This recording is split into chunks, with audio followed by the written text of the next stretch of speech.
GingerGM. Hello everyone. It's Tuesday, and do you know what Tuesday means? Tuesday, 6 p.m. in England. What does that mean, people? It means it's Title Tuesday time. Woohoo! Which is always fun. I don't think I've got to the end of the last two times. I've been so busy that if the chest starts going badly, I very kindly withdraw and start doing some other work. But we'll see how it goes today. And I do have a new chair. I've got a new gaming chair, so my posture may be better. Therefore, my play clearly is going to be great. Hello to everyone in the chat. Thank you for joining me. Been doing a lot of YouTube stuff recently, so the Twitch I haven't had as much time for, but I'm still streaming. Don't you worry.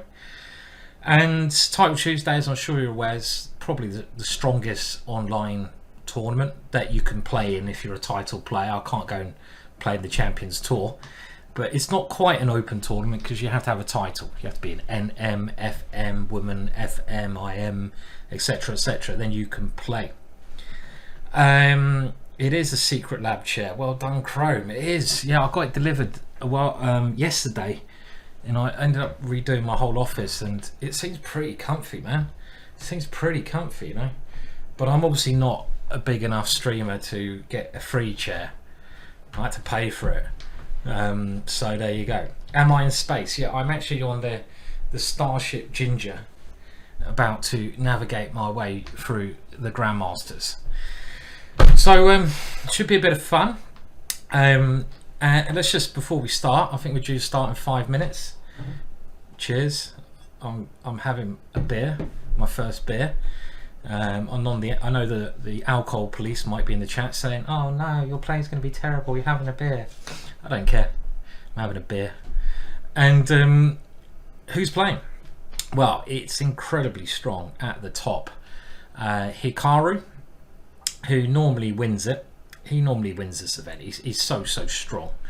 Who's this guy in second? Grizz someone? I think I've heard of him. And only 400 players today. I say only because generally there's like 600, but out of the 400 players, just the depth of strength is incredible. And you can just go down, and lots of young Grandmasters are very sharper than me. You know, lots of legends here in 38th place, Jabava.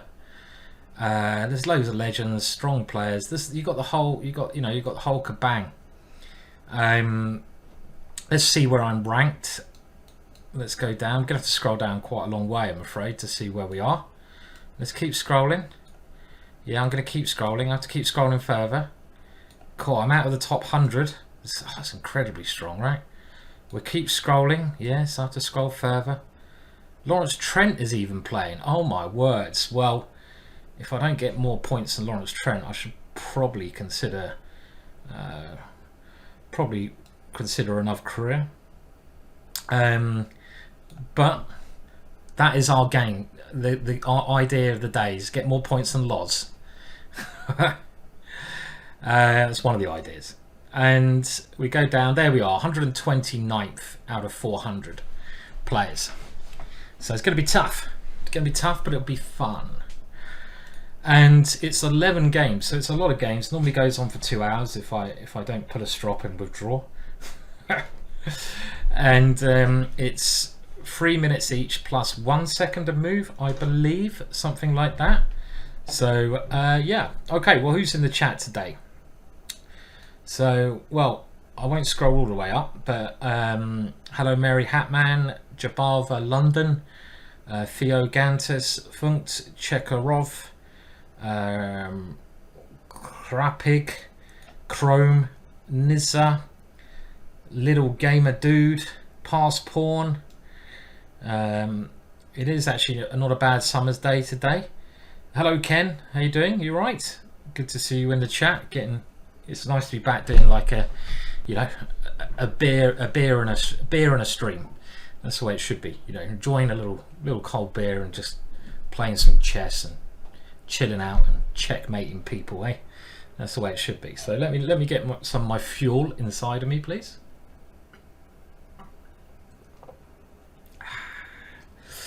Now, if I was more civilized, I'd probably have a glass while I was doing this, but hey, you can't get everything in the world. And yeah, so we'll just see how we get on today. And it's been quite a good day today, a good day, I say.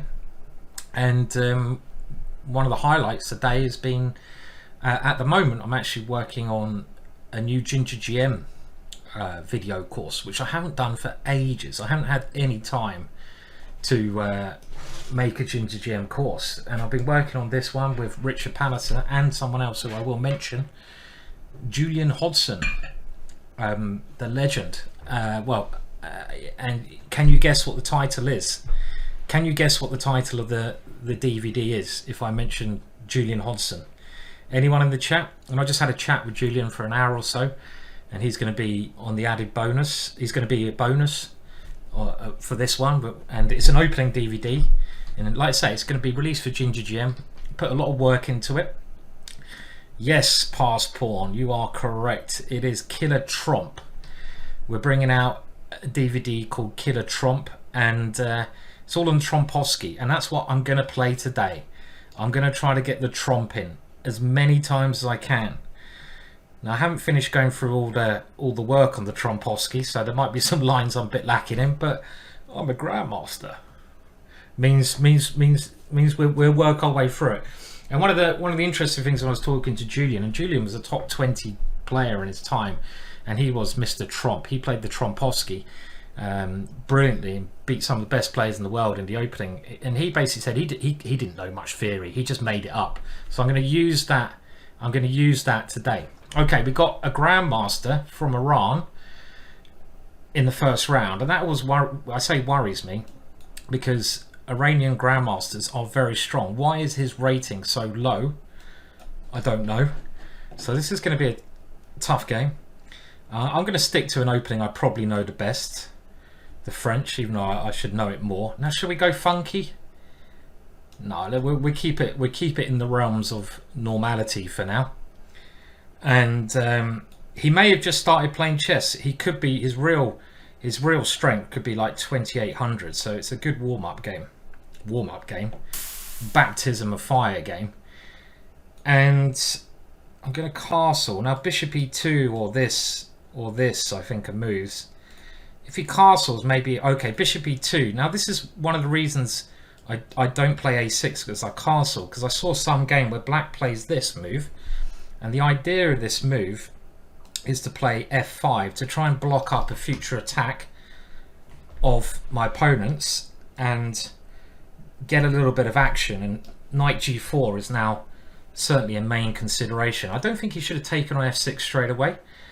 Now knight g4, getting rid of that bishop and going for the dart squares makes a lot of sense to me, because this is the key point in the position. So I want to try to explode things on that square, and the bishop is a good defender of that square, so should be all right. Let's try that. And I'm actually just uploading some files via WeTransfer, so if the quality is a little bit stuttery of the stream, I don't know if it is or not, it will stop. So I don't know. I mean, my idea is obviously to take everything on d4 and whack a bishop on this square. So I expect king h1 is the most logical move. And now I don't want to allow him to put the bishop here, so we've got to take that one off. And now just this move looks strong, because if we take, I mean, we could have a winning idea here. Here takes knight here. This move is on. Here take everything off. Bishop here. This move looks strongest to me, because if he takes, I go d4. And again, we're just trying to put pressure on his center, as you often do in the French defense. Try to attack that center of the board. And this looks a little bit problematic for him, because how can he keep his center intact? Now, he has got queen e4, which is a rather annoying little tactic. And obviously, I've only just seen that now. I don't spot tactics anymore. Which kind of feels like it shouldn't work, but okay, d4 here takes.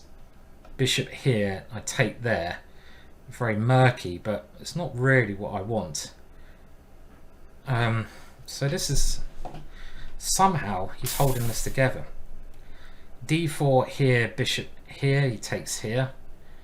It's quite annoying actually, but I think I probably have to go for this line, but I'm not 100% convinced about it, and take on c3 and play like this, because he's got c6 at the end. How did he wangle his way out of this? I think I have to play this now. c6 at the end is really annoying move, but I've got bishop coming to f7. Let's try this one.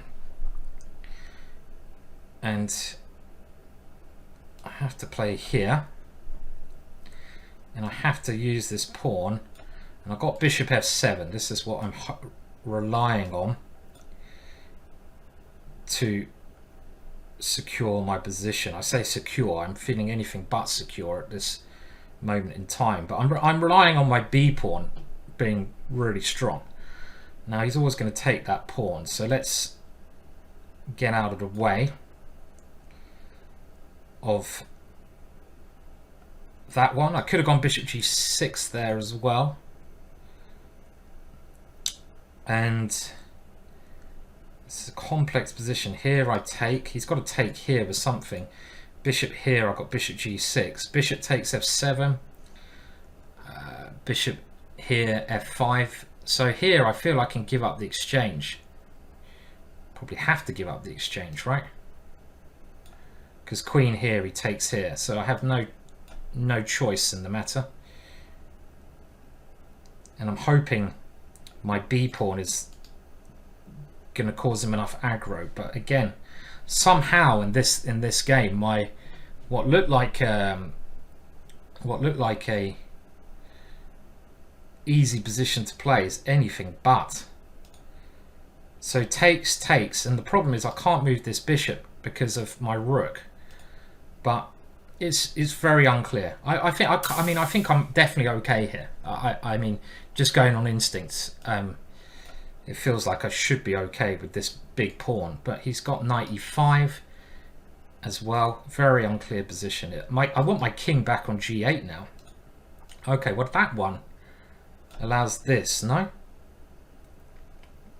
Which is useful. And now we could use the a pawn before he captures it. What a position. I've got to move quicker. Maybe queen d5 is a way to play. I'm just playing in the most brutal manner that I can, and I'd like to get the queens off in this position because I've got some pawns, and he's played this move which I kind of thought he might do. Do I have queen d5? Don't think we need to play that. Queen d5. He's got check here. Oh, fuck.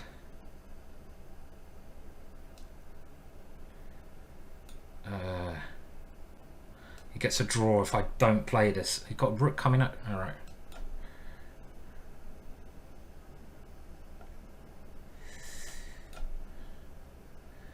It's a bit intense, this, isn't it? A little bit intense. Oh God! My time, man. What have I done? What a start! I mouse slipped in that critical moment when, oh no! Just a little mouse slip, and I just lost the concentration there. That was extremely annoying. Just had to keep. Oh God! Simon. Oh, that was so annoying. That must have been completely winning for me. But just little hesitation with the mouse cost me a couple of seconds there. So there, and I think I was just completely winning at the end there. So just that 2-second thought there threw me off guard, right? So that was really annoying. That's not a good start. So he's obviously higher than his rating, but you can see, I'll show you the report. I mean, the guy played like a computer, right? I'm not saying he was a computer or cheating, but he played extremely well, except for that one point I got a big advantage. But then he caused a lot of problems at the end. So around here I started to go wrong. So let's have a look. Okay, so this is where I did this little mouse slip, and I should be King G7. Okay, so what was the winning move here? Was it rook here? Just rook here, of course. Rook F8 is so winning. Because after this one, I mean, A4, what's the better move here? It's very annoying when you lose games like this, when you know you should be winning most of the way through. King G8, and I did think about that move as well. This move looked a bit better, but then even later on, I'm still winning here. And this is a position where I didn't play my move quick enough, and I'm still winning here. This is where I suddenly realized how little time I had. And after this one, I probably have to play King G7, and that mouse slip cost me a lot. Yeah, and it probably is a draw here, because this one I just had to play the nearest piece to my mouse. So very frustrating game, that one, because it was looking very, very good. Completely winning here, of course, and it was a good game. A good game up to this point. A4 was a little bit too much. Obviously King G8 to stop any of these tricks. So a very frustrating start, that one. Okay, life goes on. So we've got 10 games to go. Let's see if it can get better. Can't get any worse. And we're going to play the Trop. I need a couple of wins now to get over that loss. Okay, now we were just talking about this, and I've been looking at this all day, so I know this well. And this trump is a very fun line to play. Now I could defend this pawn, but we're not going to, because we're angry. We're angry after that last loss, so you can have that pawn. One thing I realised, you don't mind losing this pawn to the trump. We need to get 2 free wins on the board just to get back into the good vibes. And well, okay, I'm going to put the bishop here. Maybe there's some other moves like check and knight e2 there. But the funny thing is, I've just gone over this position with Julian, and Julian said that this was one of the better moves that black can play. And I'm filming this Killer Trump course, and I haven't got to this chapter yet, so I don't know what the suggested moves are, but it's a very natural position to play. So let's just play normal moves. This one kind of looks natural, but do I really want to take here? Do I don't know. Or do I just want to do something else? Go f5? Is that possible? Put the bishop somewhere? I'm just going to develop. Castle. I'm drinking a Thatcher's Katie, and after that first game I might need a couple more. So I don't know, this seems like maybe not the best way to play, but it seems like a very simple way to play. Just put the pawn on f5 and try to crush him slowly on this area of the board. Maybe bishop here is not the right square because of c4 tempos, but maybe I should be putting it on c4. Okay, as soon as I play that, he gives the pawn back, but the problem with giving the pawn back is he doesn't have any. Well, he's given the pawn back, right? There's no. Okay, so what are we doing here? Is he going to grab that pawn? Probably. I want to get this one rolling, but I don't really want to lose that pawn. I've just won. So sacrifice is probably quite a nice idea, but I'm taking on b7. So how do we get this one going? Do we play the slow h3? I quite like my knight here, so I'm going to play the slow h3. And just try to roll. Roll. We gotta roll. We gotta feel my soul. Alright. Oh, that first game though. I'm not very good when I lose a game I know I shouldn't have lost. It gets a little bit like, get it out of the system. Okay, so now he's threatening to win this pawn. I don't think we're worried about pawns now. I should have moved my knight actually, I think, because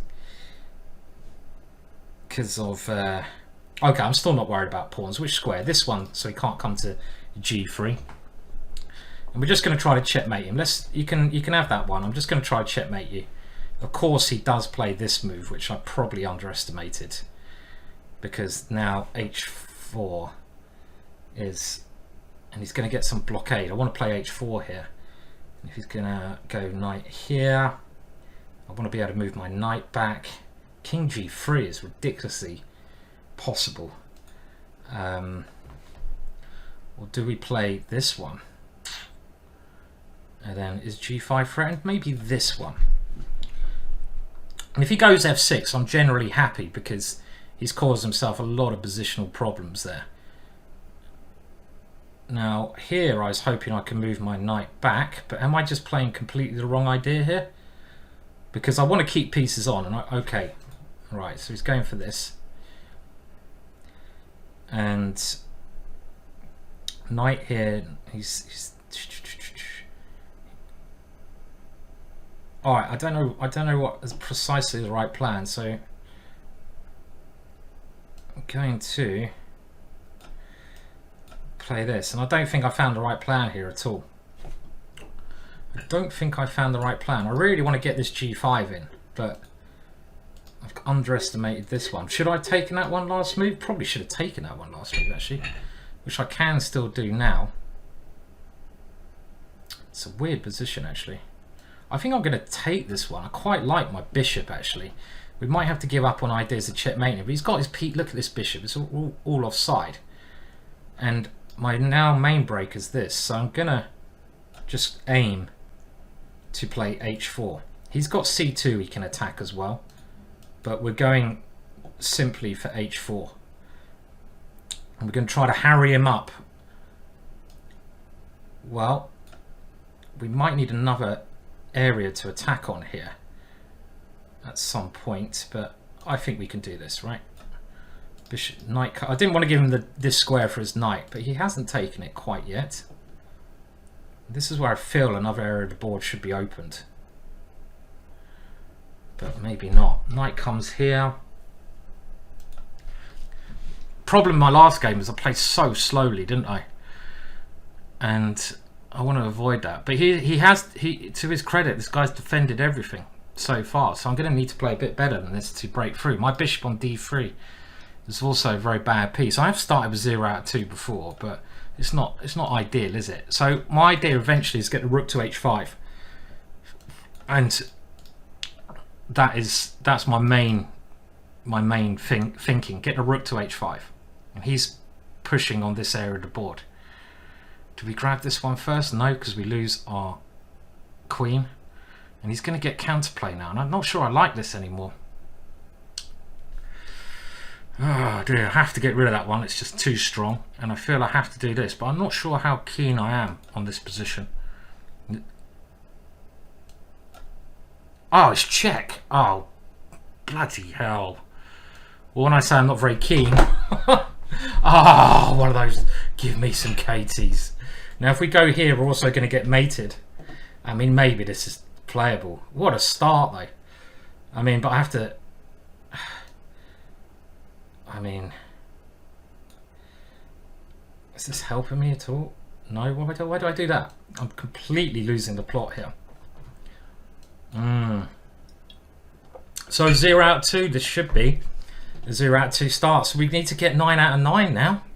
Guys, this is an atrocious start to Title Tuesday. When was the last time I had a good Title Tuesday? I honestly can't remember when the last time I had a good Title Tuesday was. It's been so long, and I think I'm just completely lost now. With another great position, so I can only blame myself for my bad play so far. Let's get this beer down. It's the only way that things are going to get better, and my opponent has defended well in this game. I don't really want to resign, but any stalemate ideas? I don't think so. Not really. So draw. We'll play a little bit. I don't know why I'm playing on, actually. This is completely resignable, but sometimes just stubborn playing on, right? And we're looking for a stalemate. Is it stalemate here? Oh god, it was. Maybe I had some stalemate tricks there which I could have tried. Didn't even think about it. That's not stalemate. Okay. Well. This is what they call a Swiss gambit, when you lose the first two very badly, and you now have to get 9 out of 9. So time for a little timeout, and to recuperate. Let's have a look, see what opportunities we missed there. My opponent defended quite well. He played well, but I shouldn't have allowed this counterplay over here, and I didn't find a right way through on the king side. Good accuracy from my opponent, 90%, and it certainly went wrong at some point. So there was one moment where I was doing very well. So let's just have a look what I missed here. So what did I miss here? What should I have played here? This did look quite promising, but what did I miss? Rook here now? Was there something like this now? Queen d2. Should have gone queen a3. I was thinking of queen a3, but I thought he could go knight here. Why can't he go knight there? Because I go... I take it first. What I was looking for now was that I was worried about his queen coming in, but of course I just eliminate the knight at some point. So we just play this move, or do we? And has he really only got one check here? I mean, this still looks a bit scary for me, so he's going to get some checks. It's not really what I want in the position. It has 11 rounds today, so there's still time to get some respectable score, but not the start that we want. And in the opening, I wonder if there's a slightly more punchy way to play this. This seems good. Maybe I should keep the position more open by taking here and playing a later plan with the queen coming around this way as another attacking way to do it. That's actually what the computer's giving here as well. So, and even towards the end in this game, was there some stalemate ideas? Look here. Here I could have gone queen h5 check, and I saw that. So I was talking about stalemate. Oh no, that would have been stalemate. And I remember I was talking about getting a stalemate position, and I missed. And now it's so easy when you're looking at it afterwards. I could have just played this move. Draw. Immediate draw. Okay. We're in with another game. And I've already lost a lot of time, but we need to get a roll going now. And I'm going to play the King's Indian defense. I'm going to switch up the openings a little bit today. I need a couple more swigs as well. And oh, that was a bit quick, wasn't it? Now this is, you can either play v5 or c5 in the King's Indian defense, and c5 looks like a way to go. Now can you know, I'd love to gambit this one. Can we do that now, or do we play? Okay, we'll play this. We're going to try to gambit with b5, get some play on the queen side. Do it like that. Well, I'll be happy if I win the next 2 games at this rate. Let's just see if we get. Let's see if we can just get a little roll of wins going. We've got the negative stuff out of the way. To be fair, my opponents are playing very well so far. So that, I mean, even though they've been much lower rated, the standard of their play has been pretty good. I'm playing here because if he plays the natural queen d2, we go b5.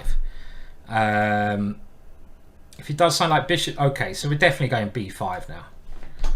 And the point is his rook's not defended. He'd like to take with the a pawn now. We're just going to try to get some Benko kind of gambit, right?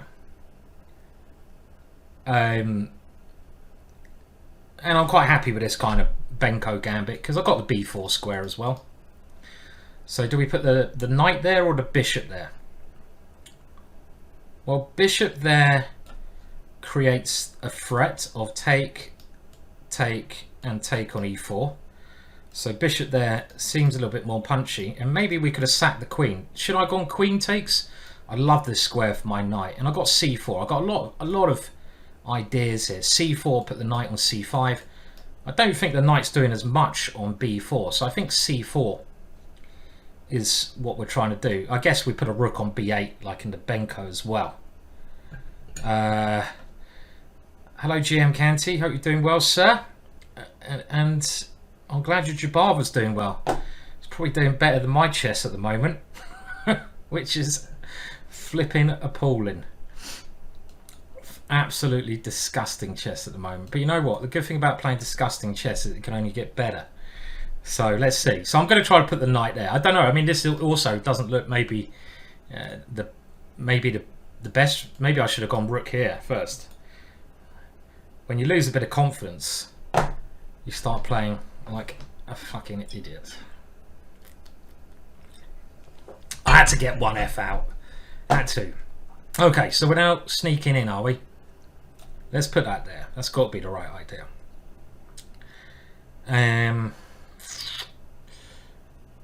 I don't know. Looks like a position. Yeah, that's all I can say. I suppose I could have gone that last move. Maybe I'll play that next move. But this looks so normal. But if he castles, what am I doing? Am I taking there? So he's going in, and now Queen C7 was my first thought, but I think we can just give that pawn at the moment.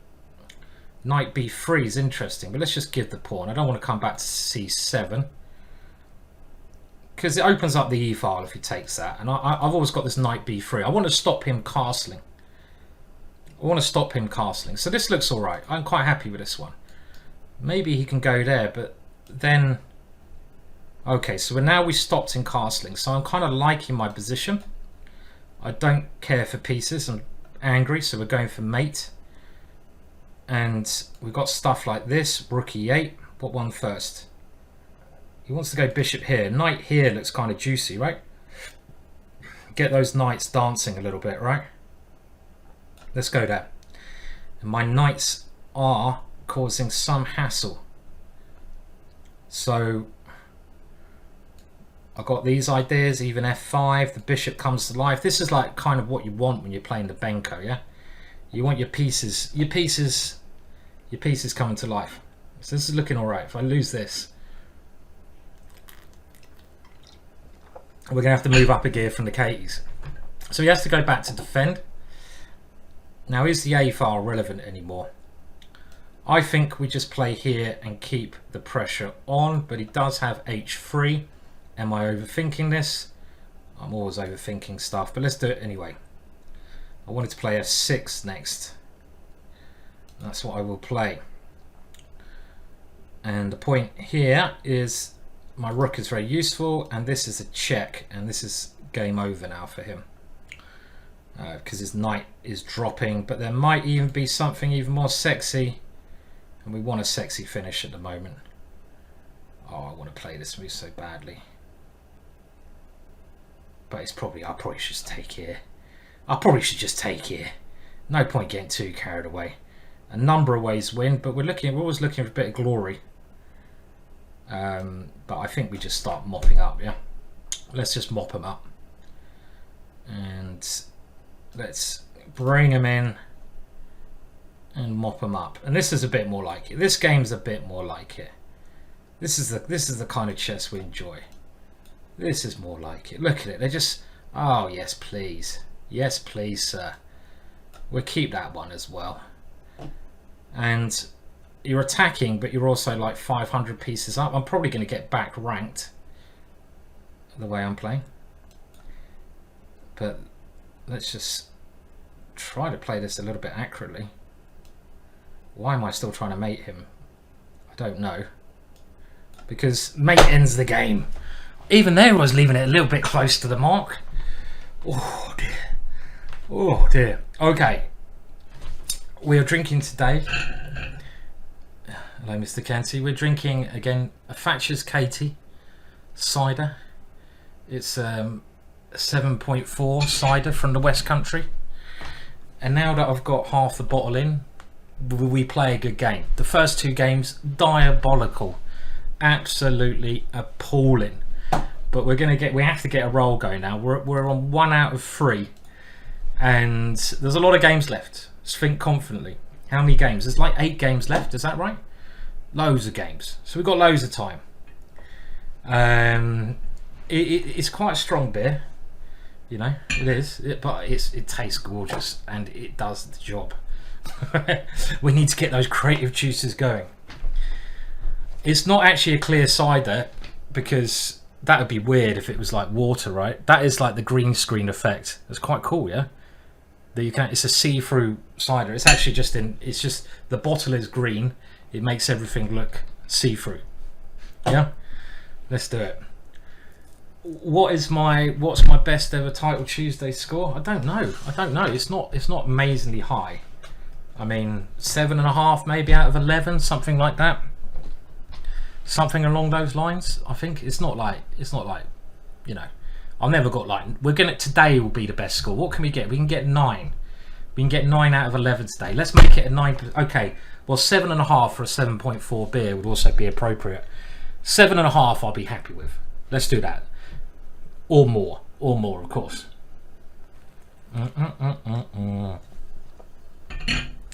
Simon, you won the most rating points in the world by proxy through all your simps.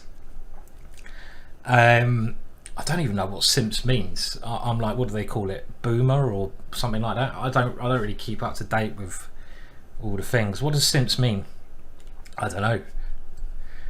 Simpletons? I don't know. I'm not very down with the kids as much as I should be. I have to say, okay, an interesting idea that was thrown at me. This is something that James might be interested in as well. It'd be lovely to meet him one day. It was an interesting YouTube idea, and the YouTube idea was that I come over to America. I'd love to come over to America, and who basically come over to America and just do a series of live games against chess hustlers from around America. So none of this internet stuff. It has to be in a park like New York. Go over to New Orleans. I really want to go to New Orleans. It's probably the place I'd love to go. And I just find people on the street and play them, or you know, famous characters. Now the French, I always lose when I play the French, so I might as well lose with the thing. What's this called? Sicilian. So that would be quite cool. So I'd love to do that. I'd love to do a little tour, get some YouTube videos where we go around playing various hustlers from around America or anywhere. That'd be quite cool. New Orleans is a party. Well, yeah, it's got a lot of history as well, New Orleans, right? And I like, yeah, it's just somewhere I think it'd be quite cool to go. I've had this chat before about where in America should I go, because I've never been. And well, you guys know better than me. Obviously Vegas would be fun, wouldn't it? But I'd be too dangerous in Vegas. I'd go home a very poor man. So anyway, we're playing the Dragadorf, and I played this setup many times. I'm a little bit dubious about this setup, I'll be honest. I'm a little bit like dubious. The one idea is to get a knight to this square, and preferably this knight. So I play this line to get this knight here. Probably bishop h3 is a very good move now, I'd imagine. But the one idea, the reason I put my knight on b6, and this is quite a typical Sicilian idea, is that the other knight tries to slip in here. Oh no, if he goes bishop h3, I'll come in straight away, what I'm talking about. And we play like that. So do we now take the opportunity to come in or play bishop h3? What do we do here? Bishop g7, I mean. Here we take it and we just castle. Probably a good move what my opponent's played. Do we come here and take with a pawn? His knight comes back. I don't think that's what the position deserves. Do we continue with knight here? I think maybe this is the right way, unless I'm going to fall for some tactic. Maybe we go bishop here and knight here. Let's go here and see what happens. Problem with this variation, it's so sharp. It's so sharp. I mean, he might well have a knight takes b5. He might well have some other tactic. But because he's moved his knight away, it seems natural to attack f3. So, can I now take on f3? He takes there. So I think I play this quickly, right? Now this is definitely looking like an option for him. Or queen c7. And he's got bishop takes there. This could be quite dangerous for me, actually.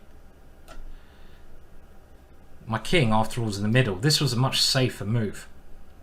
I mean, if he takes... Okay, so he's gone here. And he's playing this very well. Again, I don't like what I've got myself into here somehow. Knight here. I didn't even mean to play that, but okay, we have to go for it. And the problem is bishop d4 or something to d4 is just very annoying. So he's certainly got the better hand in this opening. So rook takes, bishop d4. And I had to play a really ugly move there. So this is a bit tough, I think. I have to go like rook g8. Oh god, you don't want to play moves like that, do you? You don't want to play horrible moves like that. So bishop takes c4, rook takes, bishop d4, rook g8. And pray. Okay, is what we're going to have to do. I was thinking I could try this move. Okay, well now he wants even more. He wants to come here. I feel this has to be removed, this knight. It's far too strong. And if I can get castled, I will be extremely happy. Should I play queen d7 first? No, I had to get this diagonal. I want to get queen d7 and castle, and I'm going to be really happy then. I'm covered. Everything's covered. So that is what I'm thinking of doing. Queen d7 and castle. So this is a good move. I think he needs to unbalance it. Otherwise, I'm just better because he's got like g6 now. My king is not that safe anymore if I castle. I got rook g4 in certain positions, but let's first play this move, which I kind of wanted to play anyway. Helps the rook come over here, and now I want to use this rook, put it on e4, block up that one, and I'm feeling a lot better here than I was, which is something, eh? And I feel castling is safe enough. I got e6, so let's do this. And I think I got e6, even though it does seem... Maybe I take with a queen. Should we do that?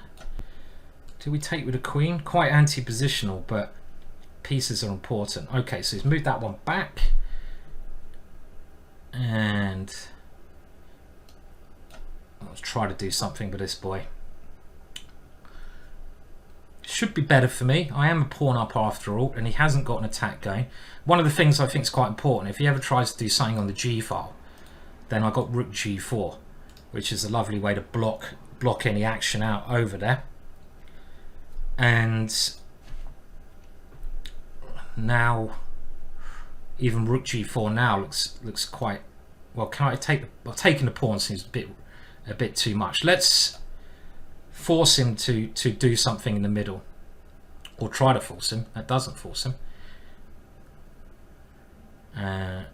These guys are very tricky, aren't they? So this one I'm not sure about, blocks my bishop in, and he's also attacking here. How do I let that happen?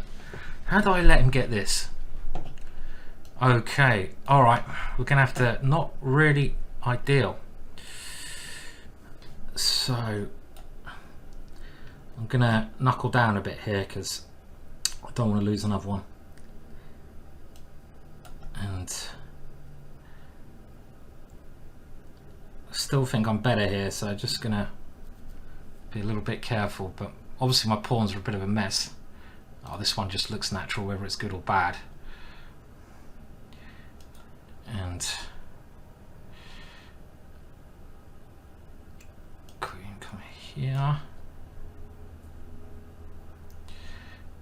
Trying to bring him in. And this looks natural. Okay, so we can take there, which is probably the simplest, right? Do we have any mates here? Let's go here, I think. Okay, we'll take that one. And what's the simplest way of doing this? This is the simplest. Let's do that. Get the queens off. All right. Well, that is something, yeah. So that was got a little bit complex at the end as well there. But at least we're on 50% now. Way, we've got 2 out of 2, man. I mean, it's always nice in these tournaments to start really strong. You wanna start really strong. But my first 2 round opponents played well, and it's a little bit of a warm up. That was an interesting game, but I think my opening was pretty appalling there. Something went really wrong, so I'm gonna have a look at it in a second. Let's just say hello to everyone in the chat. Chess Pats UK say he's got the wine open. Good man. That's what it's all about sometimes. Hope you're doing alright, Chess Pats UK. Some chess says most of my chess knowledge comes from GingerGM's courses. Wow. Well, you must be at least Grandmaster strength by now. Did I have a quicker win than that at the end? Probably had a quicker win than that at the end. But when you see one win, then you play it. And the pizza started working a little bit better there. What are you all drinking? I was going to stick with the tea tonight, but I thought Title Tuesday and a beer, and I'm quite glad I got a beer now after those first 2 games. It was definitely appropriate. But it's been a really good day. So I've done some filming with the legend of chess, who is Julian Hodgson, who was like top 20 player in the world, and he was the man. Julian Hodgson, there's a little break now where the tournament does its stuff. He was the man who made the Trompovsky popular, and that's what I'm going to be playing today. We already played it in one game, which was very interesting. I think I know what I'll do next time I get that line. And this is the Trompovsky, this one here. And this is a really fun opening to play, and it cuts across the King's Indian defense, Benko, Benoni's, Grunfeld's. So you cut across a lot of them. Chess Patsy, yeah, I'm good. I do need the wine due to some ginger guy working me too hard. I think I'm not really a boss, even JT. We all, I think I must be the most chill person to work with in the world, right? Say yes, JT, or you're fired. So we had, so it's been a good day. So just chatting to one of the strongest English players of all time is very interesting. You get his opinion on, we didn't just talk about the Trump, we talked about modern chess, what things were like when Julian played 20-30 years ago, how things had changed. We talked about how strong we think Magnus Carlsen is. So it was really good, really eye-opening chat. Yeah, it was nice, and we're going to include that as an extra on the Trump DVD, the Killer Trump DVD. We'll put it on as an extra, so that's what we'll do. So okay, I did say I was going to put this on the computer. Do I know Jonathan Hawkins? I do know Jonathan Hawkins. I play in the same team as him, which is quite, yeah, he's a really nice guy, bloody strong chess player as well. Always beats me, does Jonathan. Maybe not saying much, but he does. So for a crazy game, that's not a bad accuracy level. Yeah, Imo Suji, we are going for the h4 trump, definitely. Yes, knight e4 h4 is our main idea in the course, because both me and Julian love it. So you can see around here how bad my position is from the opening. So what did I do badly? So God, it really doesn't like this idea of knight b6. It's quite funny because I always play knight b6 in my blitz games, but I've never really bothered to look at the computer. I know it's a bit dubious, so the best line of play is probably h5, something like this here. But where did it start to go really wrong? My opponent played this very clever idea, actually. This was really clever. Now knight e5, maybe not right. I should have just got, yeah, of course. I need to get castled. I need to get castled. His book, Amateur to IM, is a very good book. Hey Loins, really good book. He's a really good writer. And like I say, an incredibly strong Grandmaster. He doesn't ever play abroad, and he's still 2600, which is impressive for a small country like England. And my position around here, this is too ambitious, definitely. And well, I mean, I played this move, but I didn't like it. And he now played knight d5. Why didn't he play bishop d4? He should have played bishop d4, look. Because at least after knight d5, well, I get castled, right? And I don't think my position's that bad here. He reckons b3 and white's a lot better. And then f5. Yeah, this is the problem, f5. See, if I can get my queen to this square, I've definitely got a better structure. His pawns are weak. But the way he played it is, well, and around at the end there, I think this attack is starting to look quite strong, yeah? Rook takes bishop, of course, but I'm missing very simple tactics, yeah? Very simple tactics. Was that so clear? Yeah, of course it was, because of queen e2. Again, it's so easy when you see them afterwards. But we're a bit of short of time here, and I think rook c4 is still a winning move. You see one winning move, you don't bother looking at others, and you can see they're starting to flood in now. I don't know why I'm not taking on c1. Wow. Why didn't I take on C1? Are you okay? I mean, I assume this is still completely winning though. That's why. I mean, look, I'm +7 anyway, and this is obviously, yeah, it was always winning at the end there, so not the end of the world. Okay, tournament scores. We can have a look who's leading. And what's it? 4 rounds now. Let's see if we can update it. Is Hikaru at the top? Time to reload.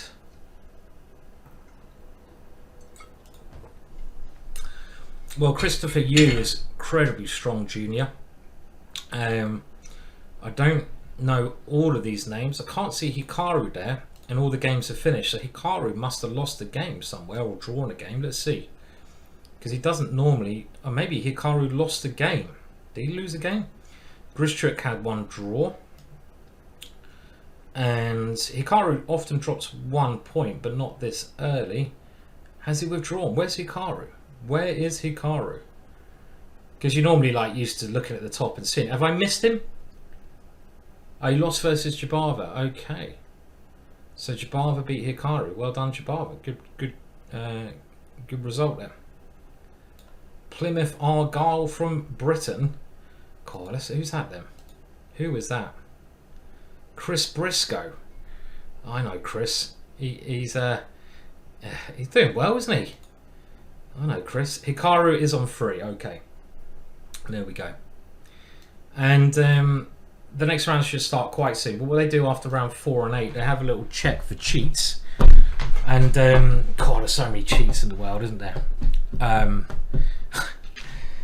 I mean, I don't know if I should mention it, but I probably will. I was watching the British Online Championships, and well, I can certainly say this: one guy who was leading after 7 rounds didn't have a FIDE rated, and he hasn't played for 10 years, and he was leading the British Championships, and he would have nearly become British champion, and then he got thrown out of the tournament for cheating, which is just diabolical in the British Online Championships. I was reading an article the other day on chess.com. 400 titled players have had their accounts closed due to cheating. 400 titled players. Can you believe it? Those are actually people who are at IM, GM, have cheated. 400? I mean, that's a big number. That's nearly everyone in this tournament has been banned for cheating just on chess.com. It's crazy. That's titled players. So that's people who, you know, and maybe there's more because they don't get caught. I think I have to say, in the British Championships, another thing I found weird, there was at least one person playing who was doing very well, who's in the last 2 years been banned from chess.com and Lichess for cheating on both sites, and he was allowed to play. And I'm like, what's in place for people who cheat, clearly cheating, to stop them doing it? Surely if someone cheats on both sites, you don't just let them play in the next tournament. I mean, imagine that if it happened over the board. Imagine if it happened in an over the board tournament.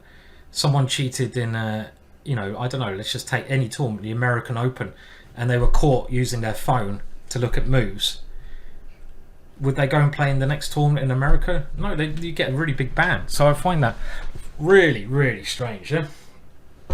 So that's like confuses me as well. Yeah, hello to everyone in the chat, and hello Killian. Killian is, as you can see, #1. He's been a very small group of the longest subscribers to this channel, so thank you very much. Thank you very much. All the cheaters will be exposed quickly. Well, I hope so. When you come back to over the board play, it probably will. They probably will be exposed, but they probably just won't play, will they? That's the problem. They probably won't play. Strange. Remember that NM you played with 99% accuracy? Is that me or Killian? Killian's a great player. Killian's a very dangerous blitz player. What happened to the speed run? I'm going to start another one. I'm going to see if chess.com want to do it, because you're not allowed to do speed runs on Lee Chess, as I found out. Okay, so what do we got? Well, this one, if we manage to win this one, we're on 3 out of 3. Let's forget about the first 2 games. So I was chatting to Julian Hodgson earlier, and he was okay. Let's do the Jabava London. This is another opening where you don't have to know any theory. I'm not going to go bishop g5 there, because that's different, but this is another opening where you don't have to learn much theory, and you can just shove the h-pawn up the board and do some interesting stuff. Do I sack it here? Well, not anymore. And this position is, I mean, I'll be honest, this position is probably even, right? I don't think white can really claim an advantage in this type of position, but you can argue that this bishop is a bad piece. So do we allow that exchange there? I think we do. Do I take with a knight and try to use my c-pawn? I think we take with a queen. And now the question, okay, let's go for this one, which is very risky, because this kind of idea could come quickly. But I can also play with e4 or f3 and g4. So this is probably the most interesting way of playing the position, right? Probably f3. And if my opponent goes this way, we go g4. We hope we checkmate first. Now bishop takes is a sensible way to play. And I can also play e4, but those positions should be fine for black. They're like a Caro-Kann or something kind of thing. Now, right, this move, hey? So I'm looking at this piece and thinking juicy, but it's only one piece. I'd love to get this rook around. Can we do that? Let's try it. Let's try this one. This is quite a weird idea, because at the moment my bishop does a great job. If knight e8, maybe I keep my bishop, bring it all the way back. So now my knight doesn't have a good square. I am thinking a knight here. That's the kind of move you do when you've taken too much acid, I reckon.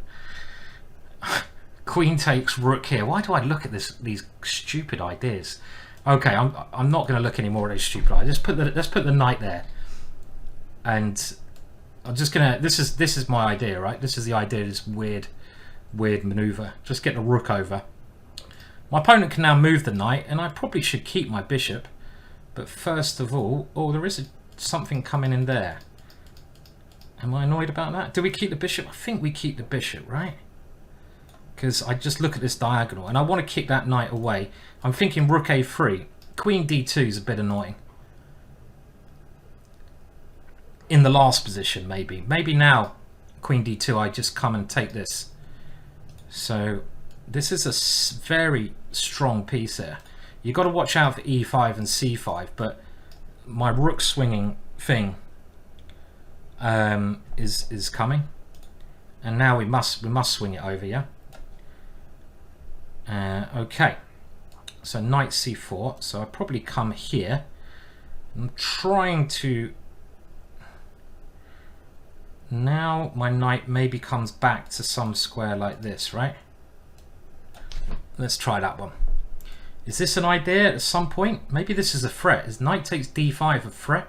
Pawn takes rook c3 because the knight can't move because of the pin. So knight takes d5, I feel it is a threat in the position.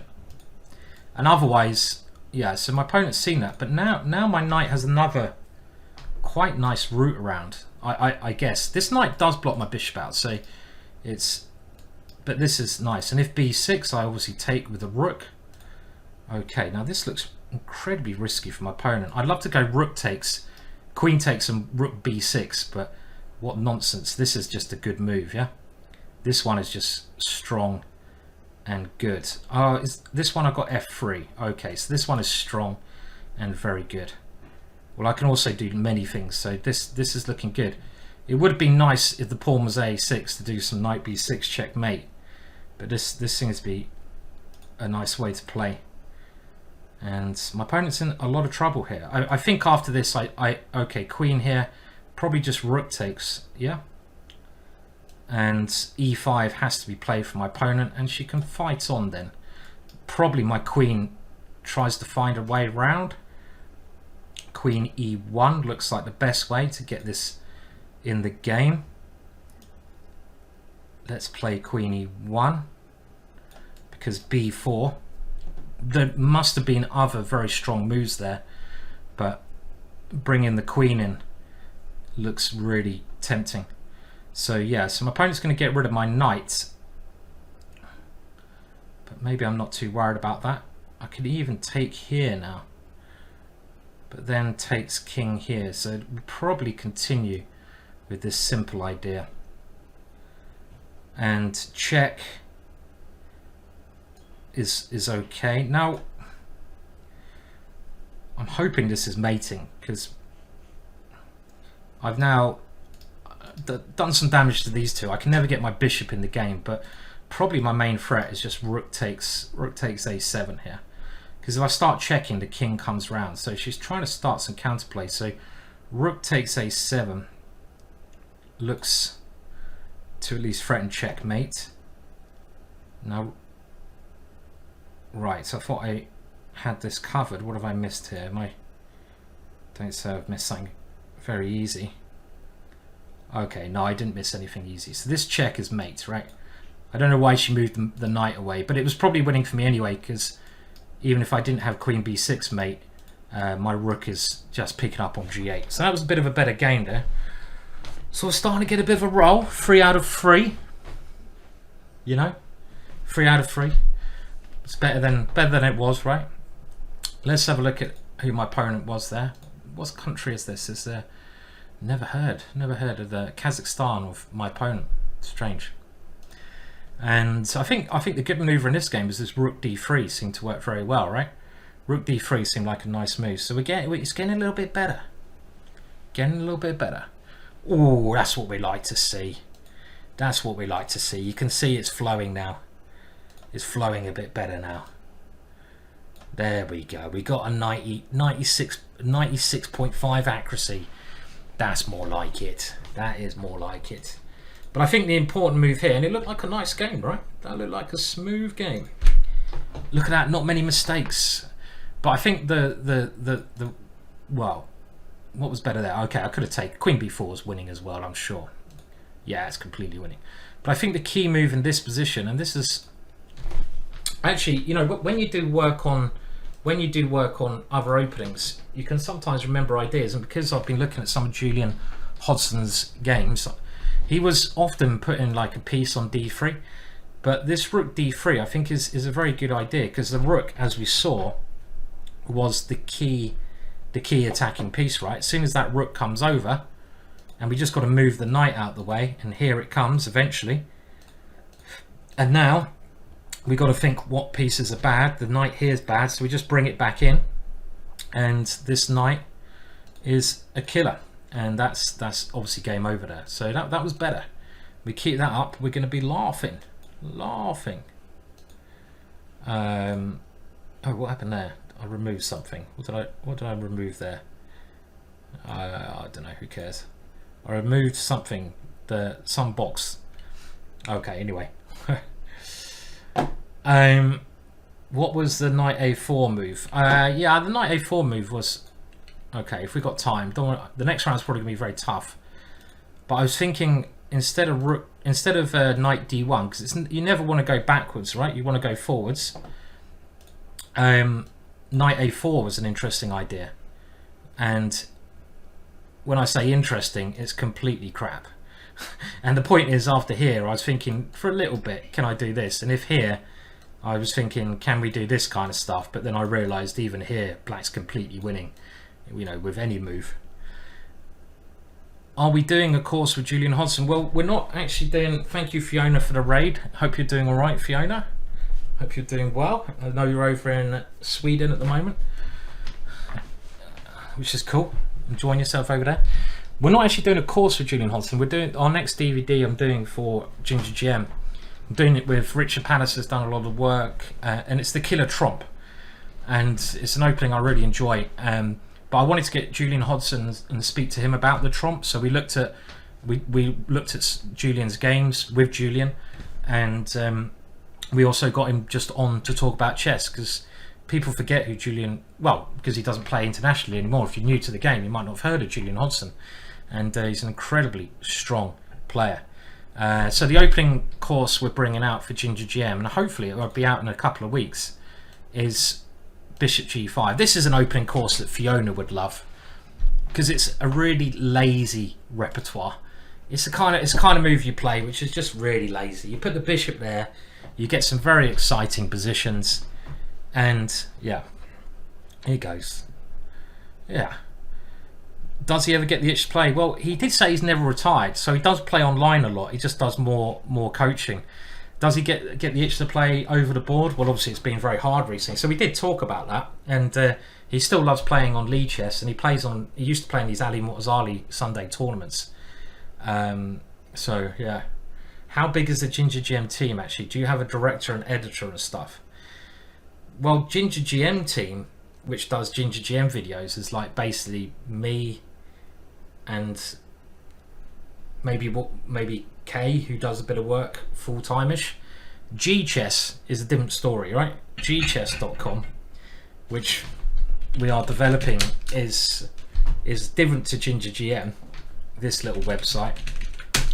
And this bad boy, Simon Ansell got another job actually, so he actually left a couple of years ago. He still helps out now and again, all good, but he just got a job that paid better. Oh, I nearly moved the wrong pawn there. So it's basically only two of us, GingerGM. We try to do everything. Oh, okay, that's the kind of move we kind of like, I think. Now, what do we do here? Well, let's take that one. Let's take that one, shall we? Now, I like it when my opponent does weird stuff, because it stops me from doing weird stuff. If that makes sense. I'm just going to play normal developing moves here. I don't mind I've lost the central pawn now, but how do we play this position now? I've played some normal moves.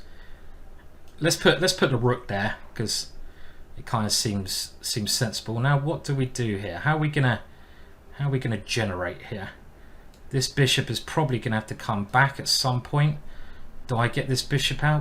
Where do we put our pieces? Do I just develop first? I'm not sure this is the most amazing square for my bishop. And what's up next? So how do I play this? I'm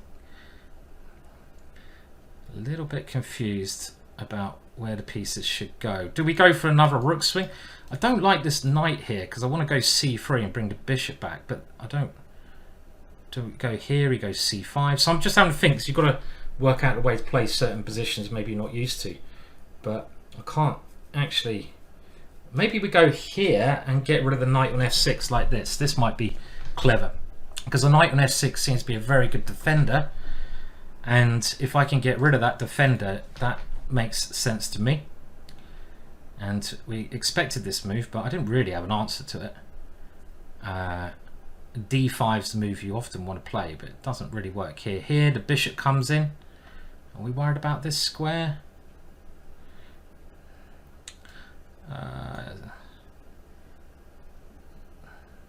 Rook e3. Okay, we're going to take this. I need to play a bit quicker here, don't I? Knight back here. I'm just sort of dancing around without purpose then. Knight g4, continue. I kind of like knight g4, but I think my opponent's got a fine position as well here actually, because these bishops look a little bit worrying, and I have to watch out for queen b6s. So I'm gonna, I might as well be consistent, even if it's a bad plan. Let's stick with a bad plan. Bad plan's better than no plan, is it? I don't know, probably not actually. I've always said that, but then other people say you're talking rubbish. I kind of like seeing that move, because his problem with the dart squares, and this move seems over the top a little bit. I can maybe even go into positional mode with this, and I've got the rooks coming to the middle. So, but I need to speed up. Very slow nowadays. Okay, so we did say this one was possible, and I want to play knight here. So slow today. What's going on?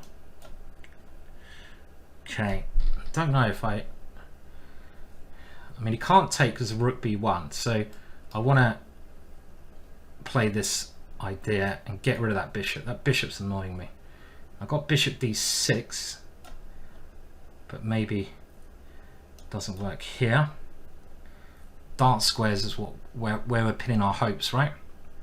And the centre of the board. Rook to the middle, bishop into d6. Maybe we can start an attack, but bishop d6 seems like a main idea. But I'm very slow today, very, very slow. So need to. But I think now I've got a position which is very easy to play, because we just put our rooks in the middle, and even though my opponent's got these central pawns, do I play here first? I don't know. Let's put that one in first, maybe. And now, okay, rook d7 was actually a move that was maybe working. Was rook d7 working there? Was rook d7 working? It's what, okay, we got an opposite card bishop position, and I still like my structure, because these pawns, they look weak to me. And oh no, what am I doing? And I've got lots of squares I can move my bishop into, and my rooks are quite free, and my h pawn is very useful, because if I get it to h6, we're going to get all these dart squares, and I think we can just do that now, and play on those dart squares. So first of all, I'll just stop any funny business. I mean, bishop e5 was the other idea, but the problem with bishop e5, I was wondering if he could sack a pawn with f4, and I don't want to allow that, I think, at the moment, really. So I'm not sure. Okay, so we'd go here, and I'm not worried about pawns. I just want to get my pieces on those important dart squares, and this is the main idea now. So the idea of Harry was to weaken those dart squares more. So this is queen here. I got this one, I think, yeah. I hope. And this is my idea all along. Of course, he can take that one, but then my rook defends g2. So I've gained the all-important tempo to use these dart squares. Maybe d6 is... No, what am I talking about? d6 must... Maybe d6 is a really clever move here. Because it look... Well, I don't know. It can't be that clever, can it? Probably just a load of rubbish as well. d6 is probably losing. Because I can go queen d8. Yeah, okay. He needs to gain a tempo, because... what's he going to do against this? This is now the decision he has to play, and I think this must be mate now, right? Or as close to as I'm ever going to get. Okay, check is handy. There we go, 4 out of 4. Oh yes. Oh, good. It's getting better now. We're moving up in the world against quite a tricky little opening there. So we've moved out to 4 out of 4. And I don't know, some of those manoeuvres seemed alright, but I probably had a better way to play. I didn't really know what I was doing in the opening, but that knight g4, getting rid of his knight on f6, seemed okay. Seemed like the right thing to do. I'll tell you what, it's the Katie power, the power of the Katies. You wait until the second Katie's come in, we're going to be like 2900 minimum strength. So that seemed to work out quite well, that game. Probably not highest of accuracy. It's very hard to play sort of opening positions. Maybe his opening's actually not... That b5 is probably just nothing wrong with it at all. And like I say, pretty average thing. One moment where I'm a little bit worse, but actually for the rest of it, we're always in control. So let's have a look where it suggests I play other moves here. Okay, well, it doesn't say I played any bad moves. It says bishop b3 is bad, but I'm already like winning by here because of the dart squares, right? So I think this knight e5 was the key move. This knight e5 seems like a really good idea to get rid of the knight, because the problem in these positions, the knight on f6 is such a good defender of the opponent's king. And if you can get rid of this knight, you really open up ideas, and you open up ideas of bringing the bishop back to attack there. The rook can swing around to attack. the queen can come in. So it's all about getting rid of this one knight. So maybe this is a nice way to play. c5, and here knight g4 it likes as well. Even though it does think I'm a little bit worse here, funnily enough. I don't believe that. And f5 was wrong after all. f5 didn't seem great, right? Because he can never play f6 from now on. I don't think he needs to lash out with this move. This seems a little bit over the top. I mean, yeah, his king is a little bit dangerous here, but he's got to try to keep his cool in the position, because now, as we saw, he can never play f6, and these dart squares are just too weak with h4 coming in, which it gives us a mistake, right? Wow. How dare you say h4 is a mistake? How dare you? How dare you? How dare you? How dare you? Right, I'm never putting on the chess.computer again. How dare it say h4 is a mistake? h4 is a mistake. What's wrong with you? What did it want me to play? Oh, it did. So you remember I was saying, was rook d7 possible? Rook d7 was very possible. So I'm starting to actually spot some tactics, albeit a couple of moves after I played them. But this was actually a good move. But this is I can't calculate things like this. It's far too much for me. And this, actually, his king is getting decimated, isn't it, here with some bishopy, one of these two. Okay, cool. Well, it's looking a little bit better. We've got 4 out of 4. We had a slow start. We had a couple of swigs of cider, and whoo, use the power, and then we're crushing them. Then we're crushing them. Oh yes. You need Alpha Zero to analyze. Funnily enough, I don't have a copy of it at the moment, and it's, you know, who's leading? Let's have a look. So we're gonna get some really tough guys soon. There's a couple of people on 6 out of 6, and the big names. Well, I say big names. Obviously, a lot of these players are big names, but the big names don't seem to be up there. We're 6 rounds in. There's another break after 2 more rounds. And let's have a look.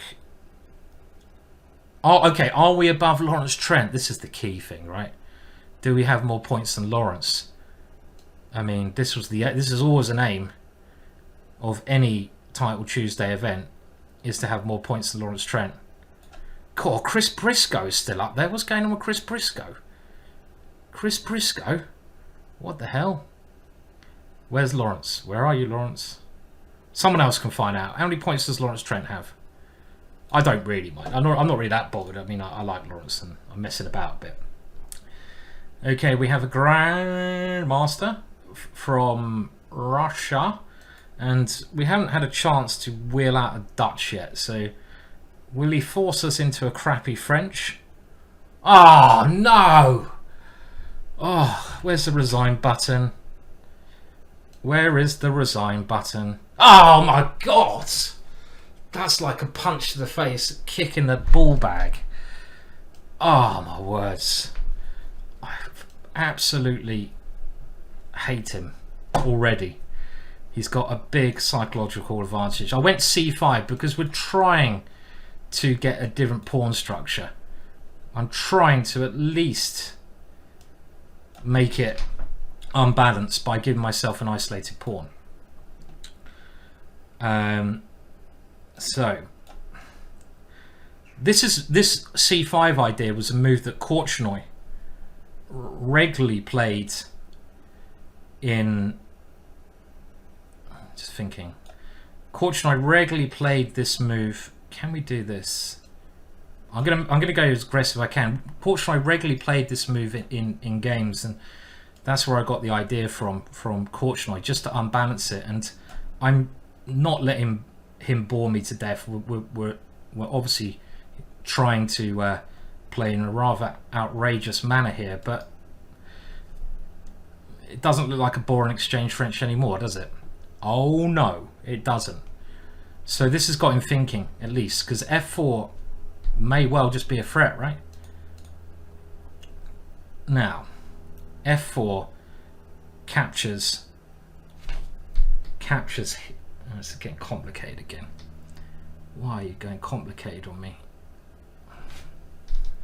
It's very close. I'm probably winning here somewhere. D4, not ridiculous either.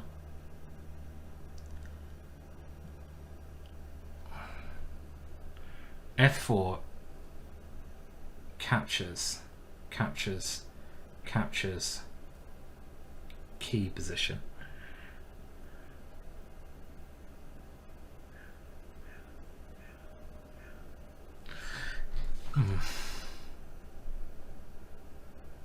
I can't see it, so I'm going to have to play D4.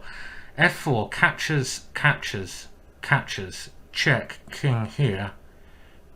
Queen E8 is the kind of thing I want to play, but it feels, I don't know, maybe I should play this. Okay, sod it, let's just do it. Got to go with your instincts. I can't calculate this all the way, but if you see one or two, yeah, they say the exchange French is, oh, he's gone this way. Oh wow, didn't expect that one. The knight takes on F3. Queen, or just move the knight, you know. Let's just move the knight.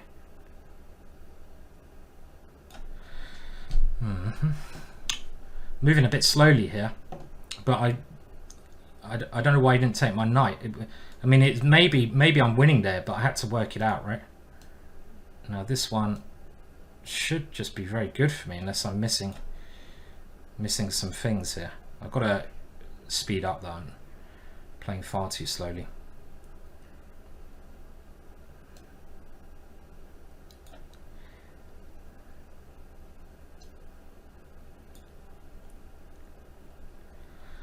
So I'm just going to concentrate, because it'd be rather tragic if I lost this position. Well, it'd be a bloody disaster. I've got bishop f5 and just move the knight to g6. Simple. But I might be able to calculate the way into something sharper here as well. Just, you know, I just got to watch out for the queen coming in. This is the one thing. And also I've got to watch out for rook takes knight and the queen coming in there. Okay, well, we can play this, right? Let's just play this position. This is fine. I mean, you get the queens off and the piece up, so I think I can even push for another swig of beer. And you know what? I'm not... Oh, God, the knight. Don't swig the beer yet, Simon. Don't swig that beer yet. Just keep it under control. The famous losing beer swig maneuver.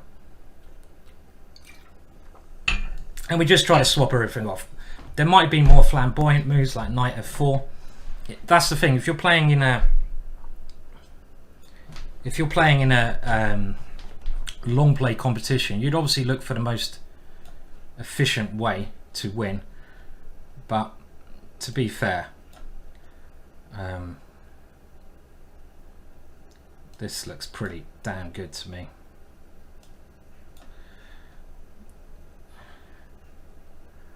Got to watch the clock and be sensible with my moves. But I'm a pawn and a piece up, which I like. We like being a pawn and a piece up. His knight can't come in, and it's only for us to flaff up here, which I very much hope we don't do. We happily swap off everything, because the more pieces we swap off, the easier it is. And this is like completely dead here. Completely dead for him. Again, there may be many more attractive ways to win this.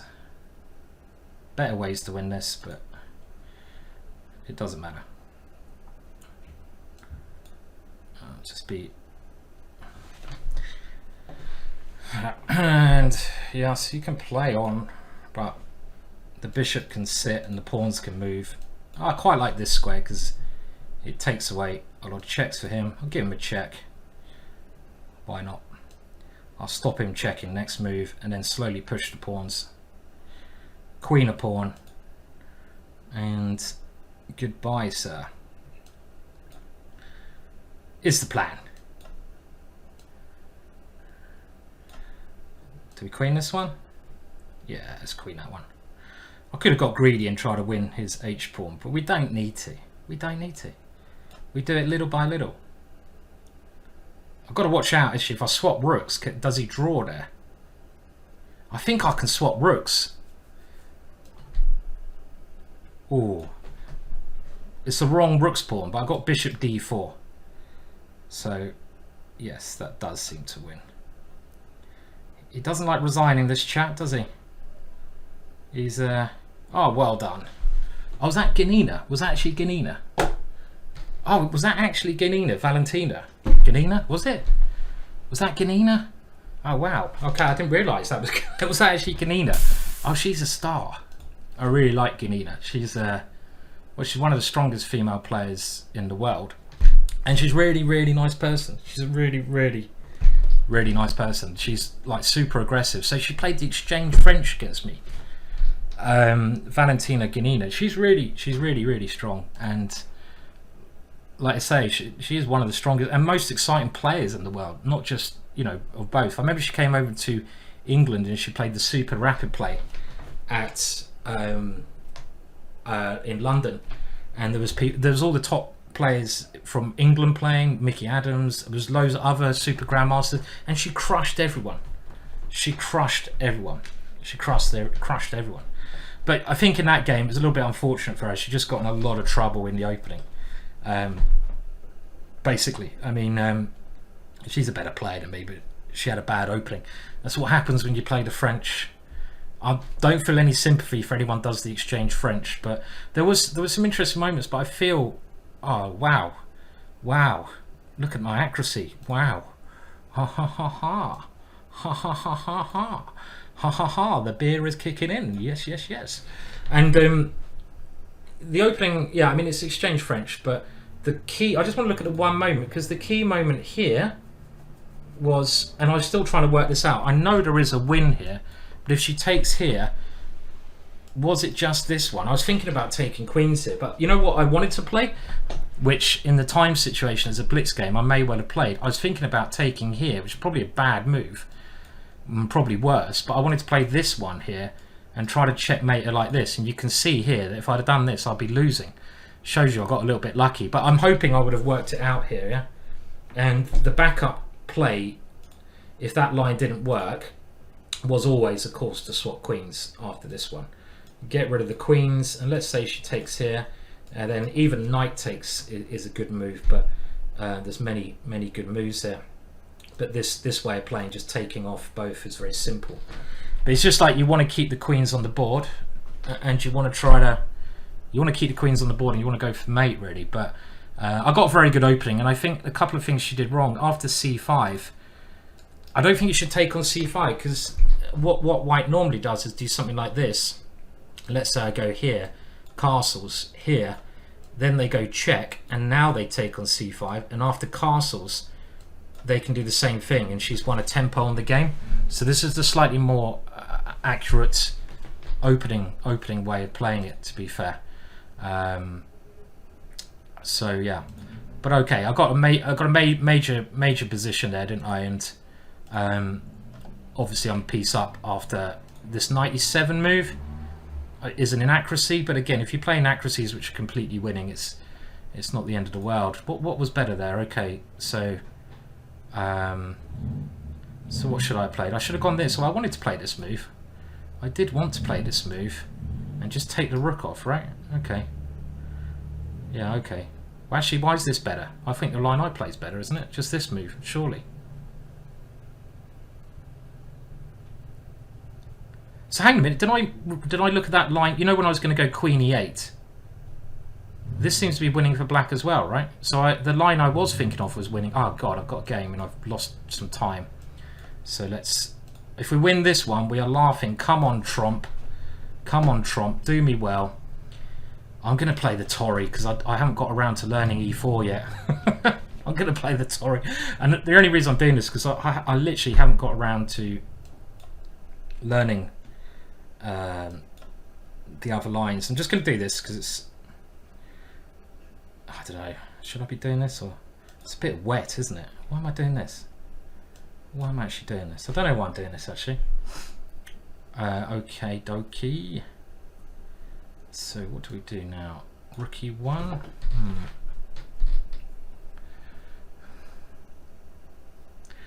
This is not as exciting as I hope. Because I'm filming this Trump DVD at the moment, but there's a couple of chapters that I've never known, I've never really like looked at deeply, so I don't really know what the lines are. And one of them's the E4 line, which I need to look at a little bit more clearly. Okay, anyway, back to this one, and something like knight f1 probably makes sense in case e5 comes and I come for this square, and this move is all right. So now I even think this might be all right. Now I know this looks a little bit crazy, giving up the bishop, but I'm hoping at some point we can get a battery over here. So I'd love to play h4 at the right moment, but it's not going to happen. So we play some normal looking moves. Rook's in the middle, bishop back, h4, this kind of thing. It looks sensible way to proceed here. Let's move this out the way. Is that the right thing to do? I'm not sure. And we're going to certainly try and attack over here. All right, so now is it going to go e5? Is that the clever idea? Do I take? Okay, let's find out. Let's find out. e5 might be a clever idea. I'm not sure. Okay, we're going to keep going. Now f5 is the next clever idea, right? So we need to do something about that. Now e4 just doesn't look right. So this is annoying, yeah?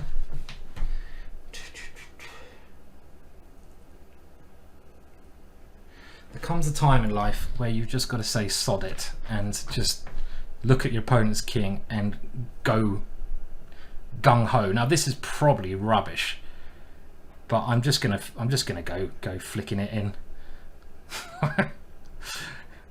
Oh dear, maybe the Katie's wasn't a good idea. Okay, right, now I really want to take here, but we have other ideas like this.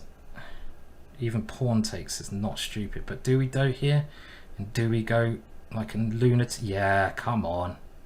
Yeah, no, he's going to take and take there. That's the idea. So I want to keep it closed. e5, knight takes is annoying. So this is a little bit difficult, right? Alright, I'm going to try this one just to block some pieces out first, but I'm not I basically don't believe what I'm doing, but we'll go for it anyway. Come on, let's go all in. Let's go all in. We're giving up everything to try and the Torres are really boring opening, isn't it? Just to punt this one. This little guy, I'm just hoping is going to be a winner. Winner, chicken dinner. Okay, we should take that one. Interesting position. Maybe this move is coming next, but then knight f6 check. Maybe. That's probably rubbish, but wow. Weird. Okay, so he's dodged out the way of that. Now, don't know. I want to get the queen as near to the target as possible, and this one is still an option. But so is rook takes. This is the other thing that I'm trying to calculate, but I can't calculate. Bishop takes, queen here, takes, king f8, h6 looks a bit, doesn't look like it's going to work. Knight h7 is my main next move, and of course this one might just be good for my opponent. He's got queen here. Why did I miss that one? Rook takes keeps the game going, but he's done a very clever counter sack there, because it was a very dangerous position, right, with those pieces on the board. And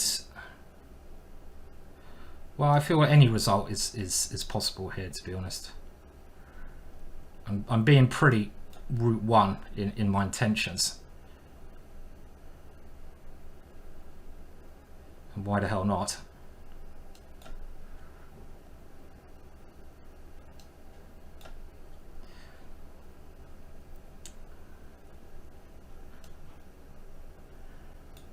So give me, bishop d3 I should have played, didn't see it.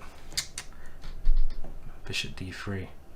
Oh no! Oh, Simon. That bishop d3 was so key to my position. Bummer. Bummer.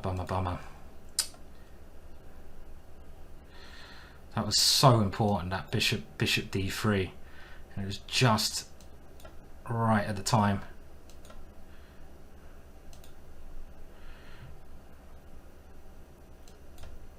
Oh, I can't do that.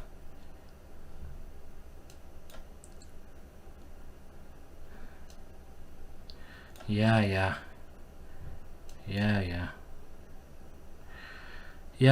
that's annoying, huh? That is annoying. Okay. So well, such is life. Let's have a look at that bishop d3 move. It was a very interesting game, and just thinking, I don't know, I mean, obviously not a high accuracy level game, and you can see the computer's going to hate what I did and think I'm a lot worse, but in a practical game that doesn't matter when you're playing blitz. Don't always listen to the computer, but it will tell me moments when there was some chances alive. So you can see here it really doesn't like my sacrifice, but to work out the right way over the board is nearly impossible, and that was a problem my opponent had. And I had a chance at this moment, and we see, I kind of know where I went wrong, right? Here, bishop d3. Had I played bishop d3, I would have been well in the game. Moving the knight was such a bad move, and I just played it. As soon as I played it, I know I'd gone wrong. Bishop d3, and I quite like my position. My pawns are a little bit more scary than my opponents, I think. And this would have stopped all the play, and I don't think he can really take this one because my h pawn becomes very strong. So my next move was the loser, but here was the key move. And knight g3. Well, I'm just a lot worse now because I don't have any way into the position. And I wonder if I can do anything better here. I mean, the thing I'm worried about is if I do something like this, then just f5, and I can never ever get through here. I mean, my opponent's got space one, so that's why I decided to do something a little bit drastic, right? Because otherwise f5 is a real strong move. So that's why I thought I had to try something drastic. And e4, well, it says it's a mistake, but it does suddenly complicate things massively. And e5 it quite likes, right? So why couldn't he play f5 after queen d3? Hang on a minute. So obviously my idea would be to play this, but then why can't he play f5? Because of queen e2. Okay, and we come in here. See, this again, this is the kind of move, if I was a better calculator, or you're playing at a slightly longer time limit, this is the kind of move you'd hope to see. And you can keep some interesting things going. But I mean, the black's fine here, but this looks quite exciting. And around about here, well, it says I'm completely lost, but it's not so easy, I don't think. And keeping the queens on the board is very risky in a blitz game. So obviously I'm, you know, -3, but in a blitz game, not so easy. And yeah, okay, my opponent played quite a good practical idea there, I think. Right, I think I'm going to grab another beer before the last 3 rounds left. So what are we on? Don't even know what points we're on. 5. So we're trying to get 7 out of 11, be a good score after a 0 out of 2 start. I think I've got time to get one, so I'll be back in a second. We'll find out, won't we?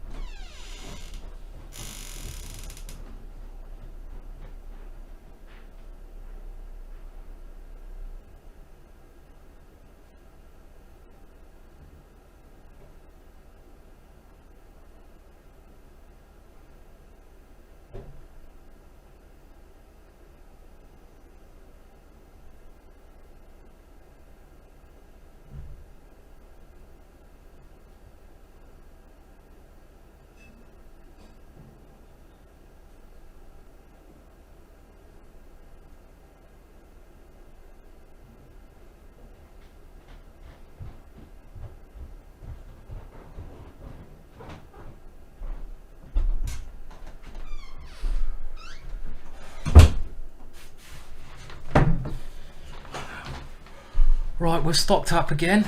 No need to panic. And so we're going for 3 out of 3, right? Which 6, 7, 8. 8 out of 11 would be a very good score. And I run to get a beer, hence why I'm out of breath. That's pretty pathetic, isn't it? I'm not completely out of breath. Just oh, your wine's nearly gone. Is Chess Patch UK? This is like, yeah, Tuesday's new Friday, right? I've been very good recently. It's been a lot of work, and because of the Chessable Masters, been working most evenings, so it's quite nice to. Title Tuesday is like my one day of the week where you just chill out, play a bit of Blitz, have a beer, and you know, I'm not saying if you don't like beer, don't do it, but it's a nice relaxing, nice relaxing event. So we're still on we need to make this a good tournament. We get 3 out of 3. We're doing okay. 3 out of 3. And that last game, well, I didn't really miss any wins there. My opponent played well, but it was a very exciting game. So, you know, we don't mind losing if we have exciting games. Is it Tuesday? I hope it's Tuesday. So the next game should start soon. Let's have a look who's leading. Apparently on the same score as Lawrence Trent. Oh, if I played Lawrence. I'm not very good under pressure. That's my problem. Grishchuk's up there. Christopher Yu kicking ass up there. Hello, Captain Bunratty. How you doing? Haven't heard from you for a while. Well, I did, actually. I did, didn't I, on Gary's birthday? I forgot about that. I spoke to you on Gary's birthday, which I totally forgot about. Hope you're doing all right. You're going to be here for the last 3 rounds. I started brilliantly this week with a 0 out of 2 score.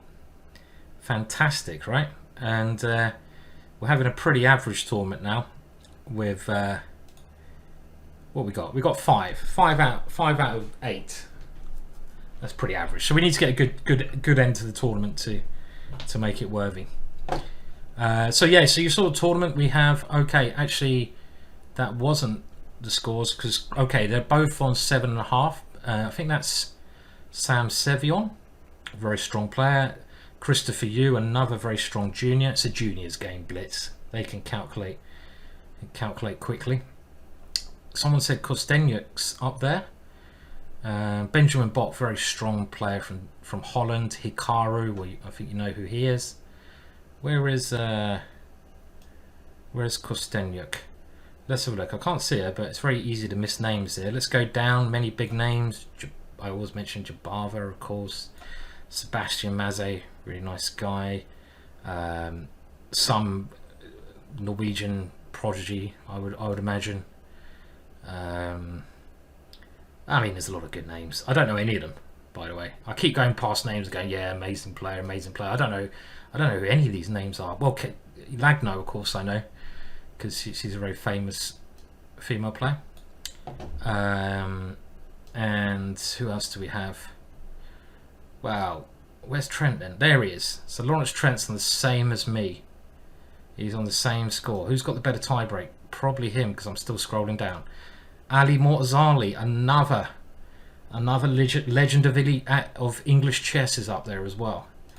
So they're taking their time with this next game though. There's still this many games going on? There can't be this many games going on. Okay, was that last game mine that quick? Let's refresh. The games must be over by now, surely.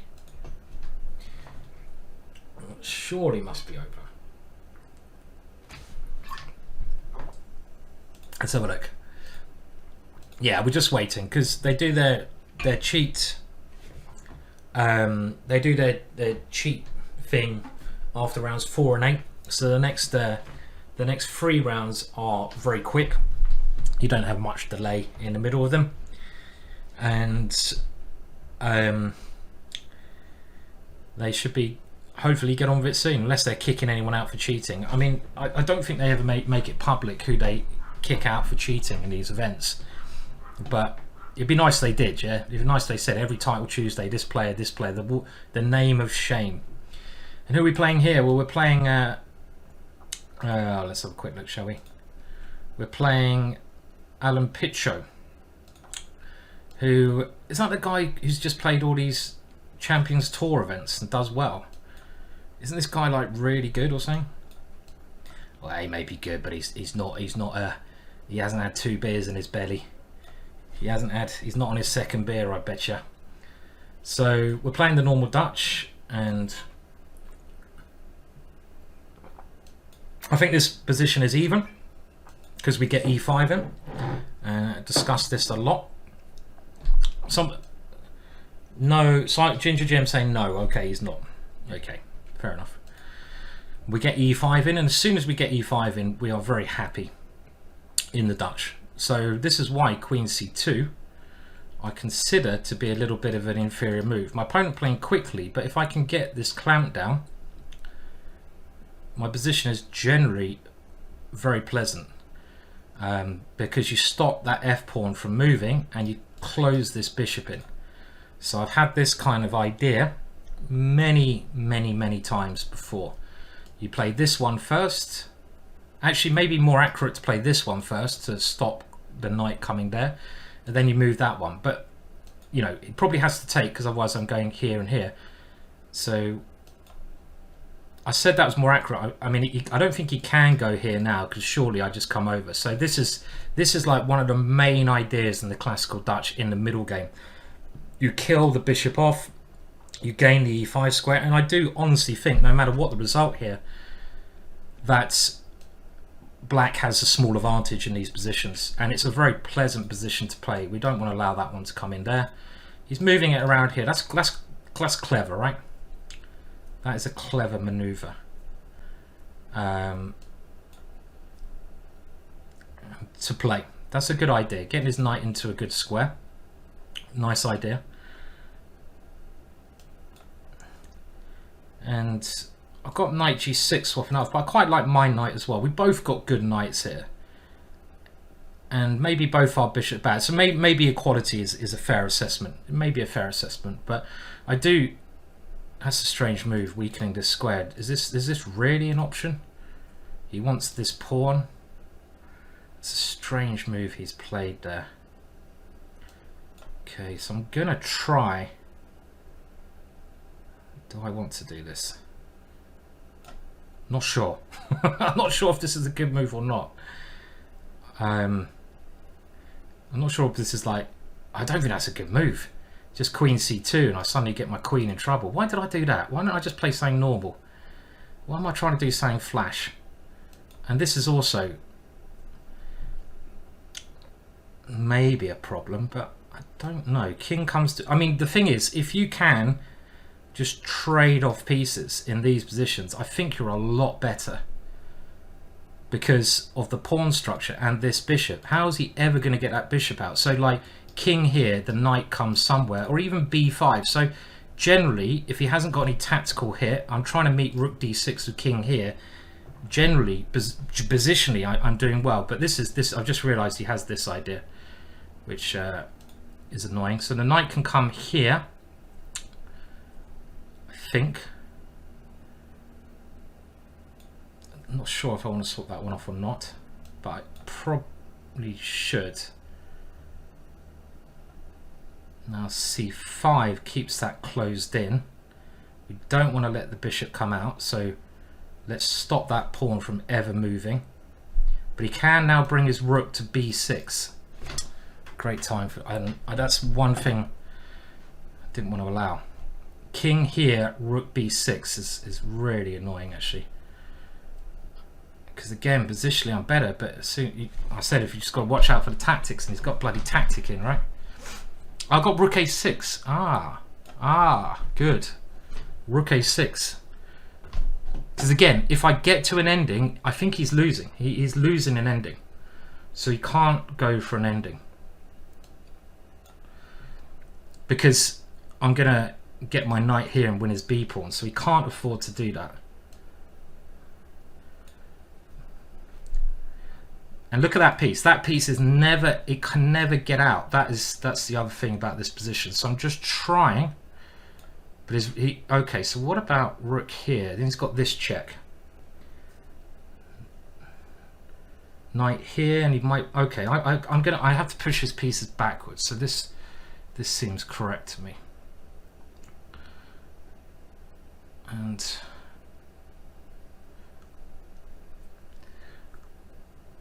I say it seems correct, but maybe not. Now knight f8.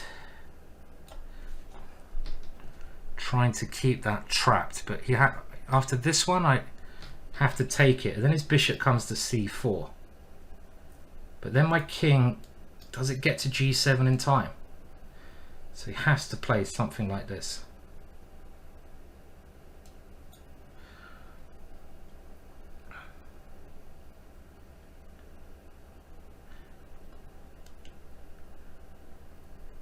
Okay, so he's trying to find ways to break out.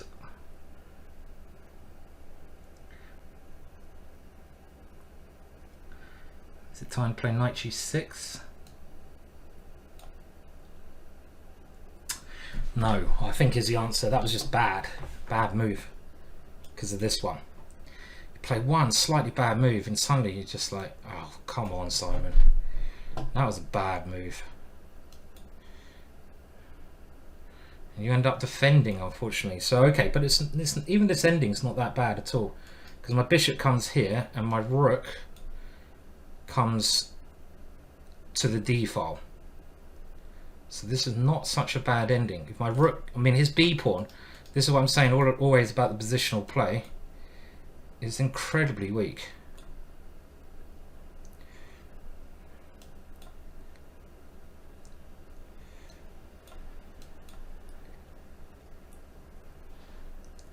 I want to activate my rook, but he's got takes and bishop g4. Why did I do that? That was stupid. Why don't you come one further?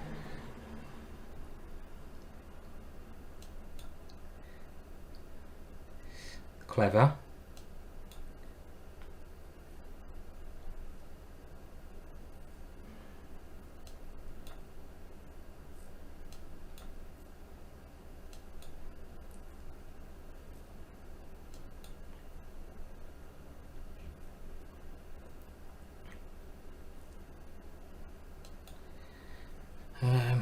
Yeah.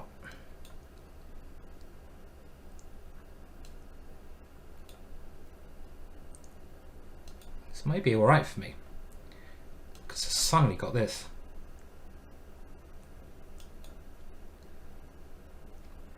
Get in there, son! Yes! There we go. So, I think we were always alright there. We were always okay, in actual fact. Bishop h5 with mate. Don't say that. Did I fall for a mate? Who fell for a mate? Even though I was under a bit of pressure and tactically he had his pieces in, the thing is, even when you're a pawn down, his pawns, as soon as you get a piece round the back, they just start dropping off. So it's not that bad. Obviously, if he'd have tried to go for a draw at the end, would I have taken it? I would have tried to find every way not to, but you can tell as he's a pawn up, the pressure's on him to try and find the win, and it takes some time to do that. So let's have a quick look on the computer, just see what it says. The final position is just lost for him, yeah? Because I'm going to win this bishop, queen the pawn, win the bishop, come round and take this one. It's very easy. Very, very easy position to win. Okay, well that was actually a good game. I mean, I think you can see actually he did have a big advantage. He played it very cleverly. But, well, I mean, according to the computers, our accuracy was very good. Being pretty good at times today. But around here, so this is where I started to go wrong. And, you know, even this position, I let his pieces get in. So this is where I like my position. Even though the computer gives it as even, I know these positions are generally very nice to black. So I don't know, maybe I shouldn't play c5. I should just, why didn't I play king e7? Why don't I just play a normal move, king e7? What am I doing? What am I doing? You play a move, then you're like, okay, we're in with the next one. So let's just see if we can get 2 out of 2 and make this a really good. Let's see if we can get to 8 points. So we got another Grandmaster and another Ukrainian Grandmaster. They're tough, these ones. This room is like a sauna, I tell you. So we did say we're doing the trompe in honor of Julian Hodgson and the killer trompe. And this is the line I got in trouble in last time. But I did say I had an idea. This is the theoretical line. Now we do probably want to take that knight, don't we? I feel we want to take that knight. That's the whole point of putting the bishop there. You don't want to retreat it, do you? Okay. So he's got to. Okay, well no, he doesn't have to play that. Weird position. Can we do something wacky like this before he gets a chance to play d6? Because if he can just get his pieces in the game, I think he's doing well here. Empty beer. d6 queen takes. I don't know. Let's just do it. What I'm thinking in chess, if you're not sure if an idea is good or not, just play it. It's probably a brilliant idea. And he didn't go for it. He didn't go for it, which is quite risky of him. Because if he took it, I was going to swap queens, come in with a knight, and I think brilliant compensation there. And if he does this kind of stuff, we're just going to try to checkmate him. Just going to try to kill him quick, clean kill, and maybe this little dinky move. I'd love to get this one in. Can we force that in somehow? No. We can bring this around. I don't know what this position's like. And if we dive in, we're putting all of our eggs in one basket. Because when he wins that one, I'm in trouble. So maybe this is okay over the top. So it's kind of opening you really need to think about, right? Because you can get in both sides can get in a lot of trouble. I'd love to get my queen to this square. Can we do that? Well, look, if I don't go forwards, I mean, this might be losing, but we've got to play it. And now I need to find a very good move before I lose this pawn and lose the game. And I was hoping actually b4, but that looks ridiculously stupid now. I'm looking at it again. Like, not just stupid, but ridiculously stupid. So I probably should have thought about that move before playing it. Because I don't know how I'm getting out dodge here, right? How are we getting out dodge here? This knight is a very good piece. Is there something very clever here we can do? Okay, this is maybe a move, and I'm thinking b4 now, but I probably have lost the plot. No, I can't move that all the way back. I can't do this, can I? b4 is certainly not playable, surely. Surely this move is just elite. Oh, it's okay. Yeah, so okay, it's going here. b4 again. Right, I'm probably gonna have to move a bit quicker, right? Oh, don't pre-move knight f3 just in case. Well, I don't think he's played the best line here, but he might still be doing well. But I need to speed it up. Suddenly, I quite like my position.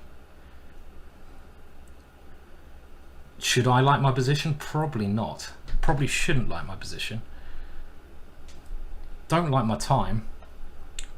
But I don't know what he was doing not going for my d6 pawn. the d6 pawn. He could have just gone for that, taken there, and then taken there, and I would be like, okay, well, we're not thinking twice about that one.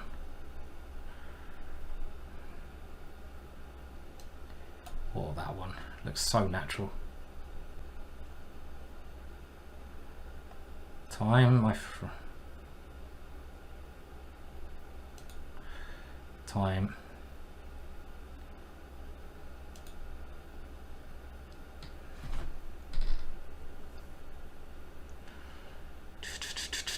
Can we do this? No, is the answer. Do you think you can take here? Maybe. I want to play queen takes c6 because it looks like a load of fun. But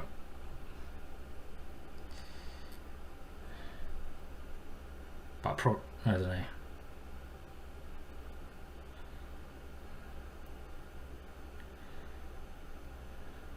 Queen takes e5, queen takes c6.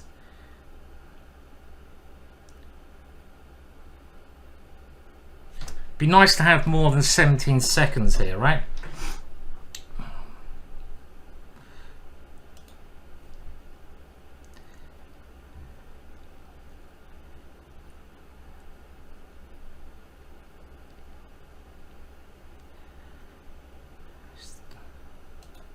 I mean, come on, you can't play chess like that. Queen b6 is what I need to do, though.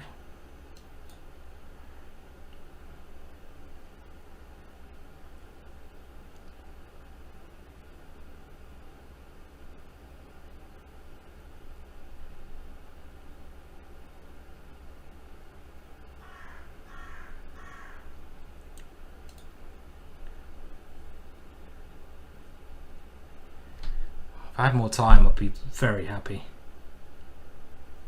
But I don't have more time.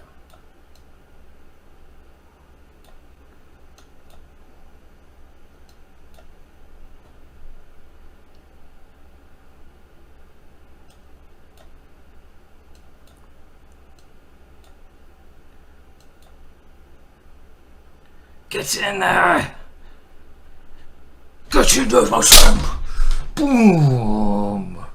Oh yeah! Come on, baby! Come on, baby! Ah, loving it!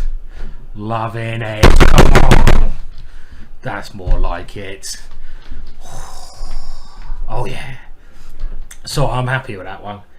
Come on, one more and we get to 8 points. Yeah, yeah. That was an interesting game though. Knight e6 was mate, was it? Oh, don't say that now. I'm sure there was a mate at the end, but was there a mate? Knight e6 was mate. Knight e6 was mate. Where? There probably was. I'm down. I can't cope. Where's the mate? I don't see the mate. I don't see a mate here. Where's the mate? What? I don't see the mate. What? You can take my queen, yeah? That is the problem. It doesn't work. Yeah. I didn't see the mate. Winning his queen was very simple, yeah? Just win the queen. Don't worry. I didn't see the mate. Hopefully I would have spotted that one. We were on the case there. But, you know, and obviously that was a wild game, yeah? With many swings and roundabouts, but God, that was intense though. That was really intense. And yeah, I'm not doing very well here, am I? -9, but this is a total confuser. I mean, he's obviously winning somehow, but he got really confused. And he should play queen e4, right? Immediately, because then I don't have rook g1. But thank you for all the cheers and everything else, by the way, people. But this position is not so clear. One of the very nice lines I saw was if he plays this move, well, queen b6 again is probably the right way to play. I really wanted to get this move in. It was a really nice draw. You know when you see pretty light. Let's just say he goes rook g8, okay? Let's say he goes rook g8 and tries to come down here. Then this is a really nice draw. But is this winning? I know it's a draw, okay. But I know I had other moves that are winning. But look at this for a draw. I mean, I might have to play this just because it looks so beautiful. He goes here, and then you get a draw like this. And I just saw this line and I thought, oh come on, that's just too pretty not to play, right? Too pretty not to play, even if it is only a draw. But the funny thing is, when my queen comes to b6, I think he's just lost, right?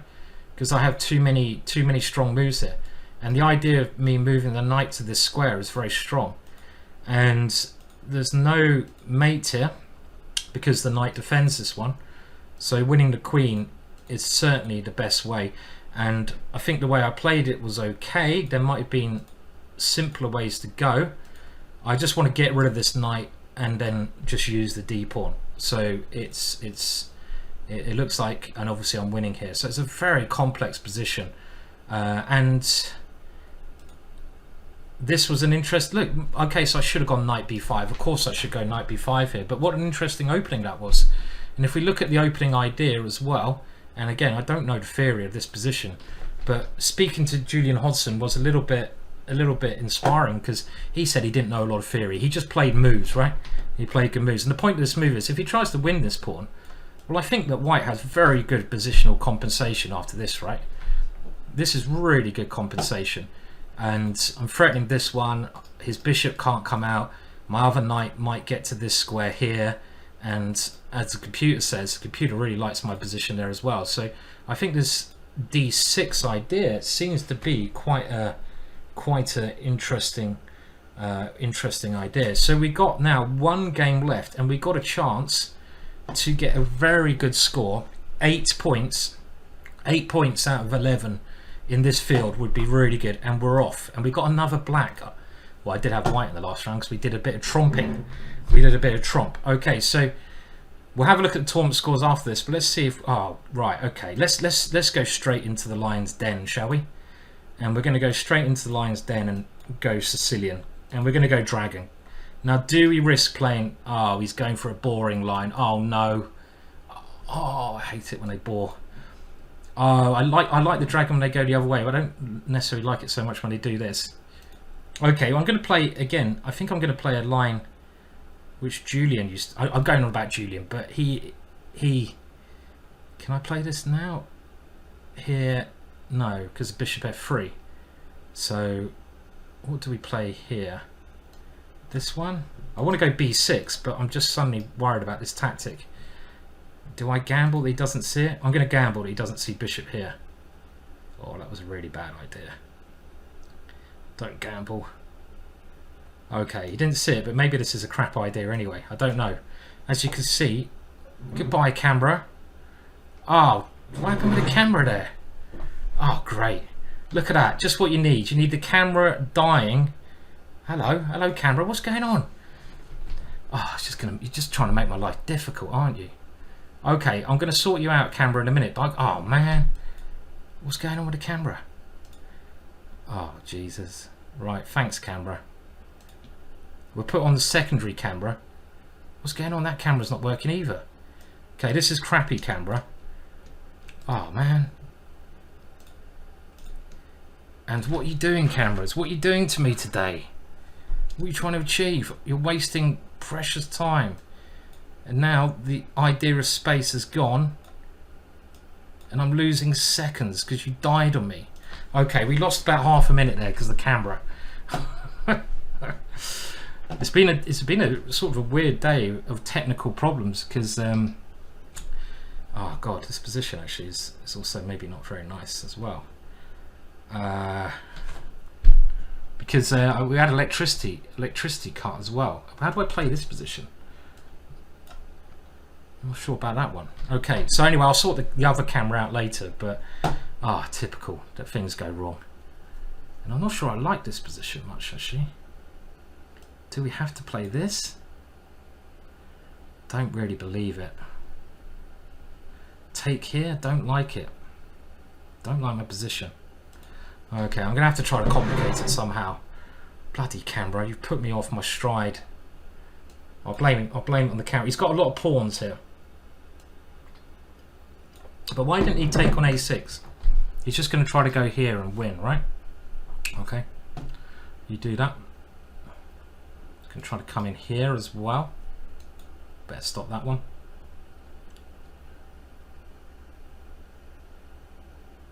Don't tell me.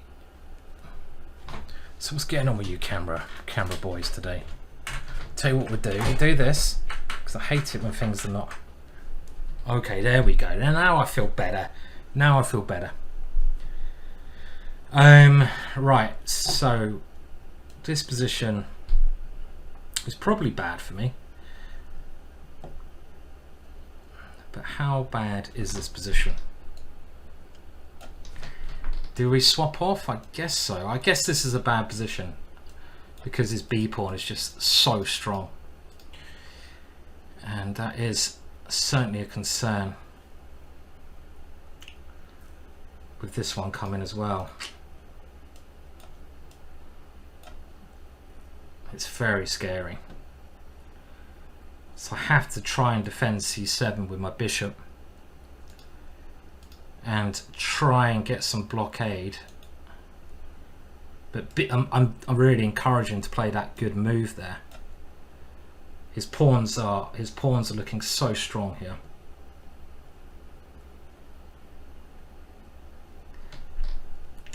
Kind of feel this is the right thing to do, but not looking good, boys, is it? Not looking good. It's not looking good with those pawns.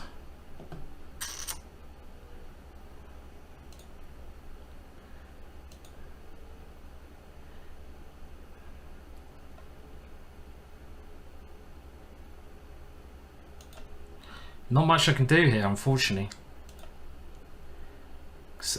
I think it's just a terrible position.